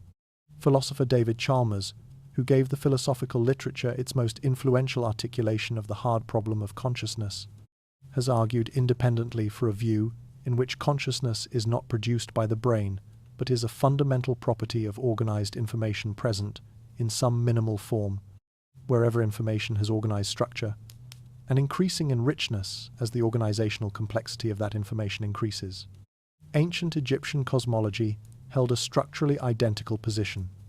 Consciousness is not confined to human brains, but is a fundamental property of the cosmos, present in different degrees in different configurations of matter, and capable of being encountered and worked with at its deepest levels through the precise manipulation of the vibrational environment in which human consciousness exists. Thoth's Hermetic texts say the same. Penrose and Chalmers and Hameroff arrive at the same position from different directions, using different tools, 4,000 years later. The pyramids and tombs were not built for the dead. They were laboratories for consciousness environments engineered to bring the living into direct contact with the deepest levels of their own biological and quantum existence. The most precise instrument in those laboratories was not the stone, not the granite, not the mathematical ratios carved into the walls. It was the human mind that walked into the darkness and allowed itself to be changed. Consider, for a moment, where you spend most of your waking hours, the building where you work, if you work in a building, the school where you or your children spend their days, the hospital where you or someone you love has been a patient, the shopping centre, the airport, the open-plan office with its hard floors and glass partitions and fluorescent ceiling panels. These are the dominant acoustic environments of modern life.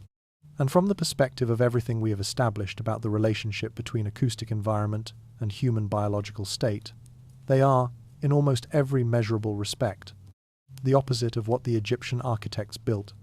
The open-plan office is perhaps the clearest example. It features parallel walls, the configuration that produces flutter echo, and standing waves that fragment concentration. It features hard reflective surfaces, glass, polished concrete, MDF panels that produce reverberation profiles in the speech frequency range that clinical acoustic research identifies as cognitively fatiguing. It eliminates the low-frequency resonance in the 100 to 120 Hz range that the Egyptian builders specifically cultivated, and replaces it with a broadband noise floor dominated by HVAC equipment, shuffling feet, and the aggregate murmur of dozens of simultaneous conversations. A person sitting in a typical open-plan office for 8 hours is not merely working in a suboptimal acoustic environment. They are being continuously subjected to an acoustic field that has been scientifically demonstrated to elevate cortisol, reduce concentration, increase sympathetic nervous system activation, and impair the immune function and cellular repair processes associated with parasympathetic states. The Egyptians built chambers that made the body heal. We built offices that make the body strain. The difference is not mysterious. It is measurable. We built the wrong thing, and then wondered why everyone is so tired. This is not a call for pyramid-shaped offices or granite-lined meditation rooms, though the evidence would support both as significantly better acoustic environments than what most people currently inhabit. It is an observation about what we have the tools to build and the knowledge to build well if we choose to apply the understanding that is now available to us. The field of evidence-based acoustic design is young but real. Hospitals that have applied its principles have measured improved patient outcomes, faster recovery, reduced need for pain medication, lower reported anxiety. Schools that have addressed their acoustic properties have documented improvements in reading comprehension and concentration in students, particularly those with learning differences, who are disproportionately affected by the cognitive load of poor acoustic environments. The knowledge is not theoretical, the benefits are measurable. The ancient architects were not practicing a mystery, they were practicing engineering. And the engineering is available to us right now, waiting to be applied with the same intentionality that built the first sealed stone chamber and filled it with a frequency that the human body recognized immediately, instinctively, as something it had been waiting for. The frequency is not locked in a pyramid. It was never locked in a pyramid. It is a number 111 Hz, a physical property of the relationship between stone and space and sound. It can be produced anywhere. It can be designed into any room that someone chooses to design with care. The knowledge is not lost.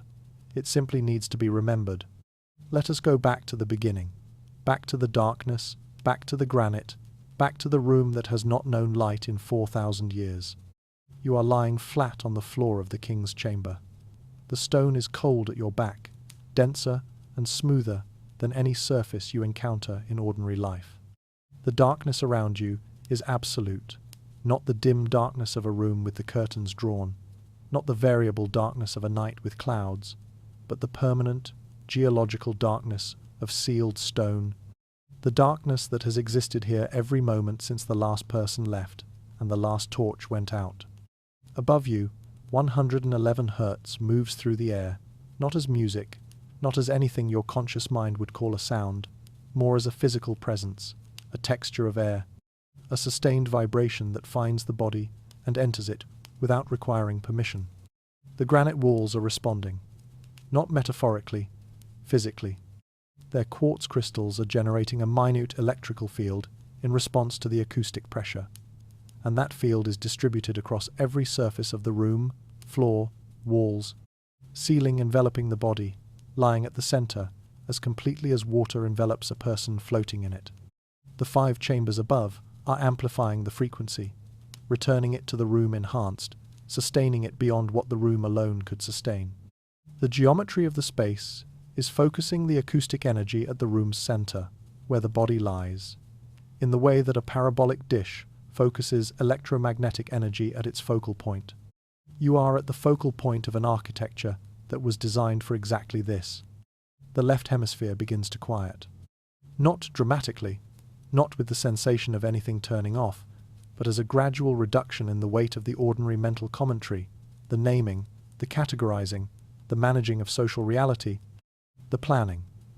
These processes recede, the way background noise recedes when you stop attending to it.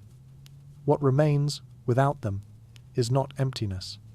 It is something else, a quality of perception that is wider than ordinary perception, less filtered, less pre-processed by the narratives the mind imposes on raw experience.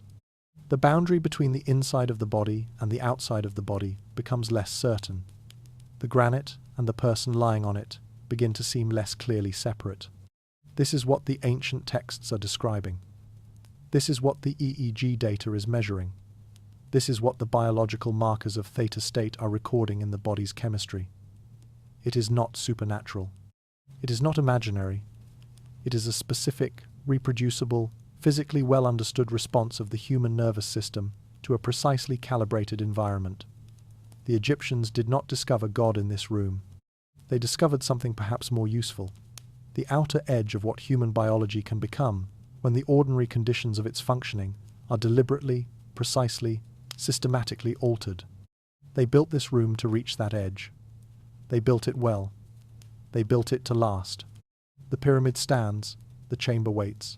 The frequency is still in the stone, in the geometry of the angles, in the mass of the granite, in the mathematical relationships between the dimensions that have been there since a builder 4,000 years ago made a final calculation and placed the last stone. The question was never answered definitively, and perhaps it was not meant to be. It was meant to be undergone. What if the most advanced technology the ancient world possessed was not the pyramid? What if it was the silence inside it? That question still hangs in the air of the king's chamber, in the darkness, without echo, in a space designed with extraordinary care to hold exactly one frequency and to let everything else go.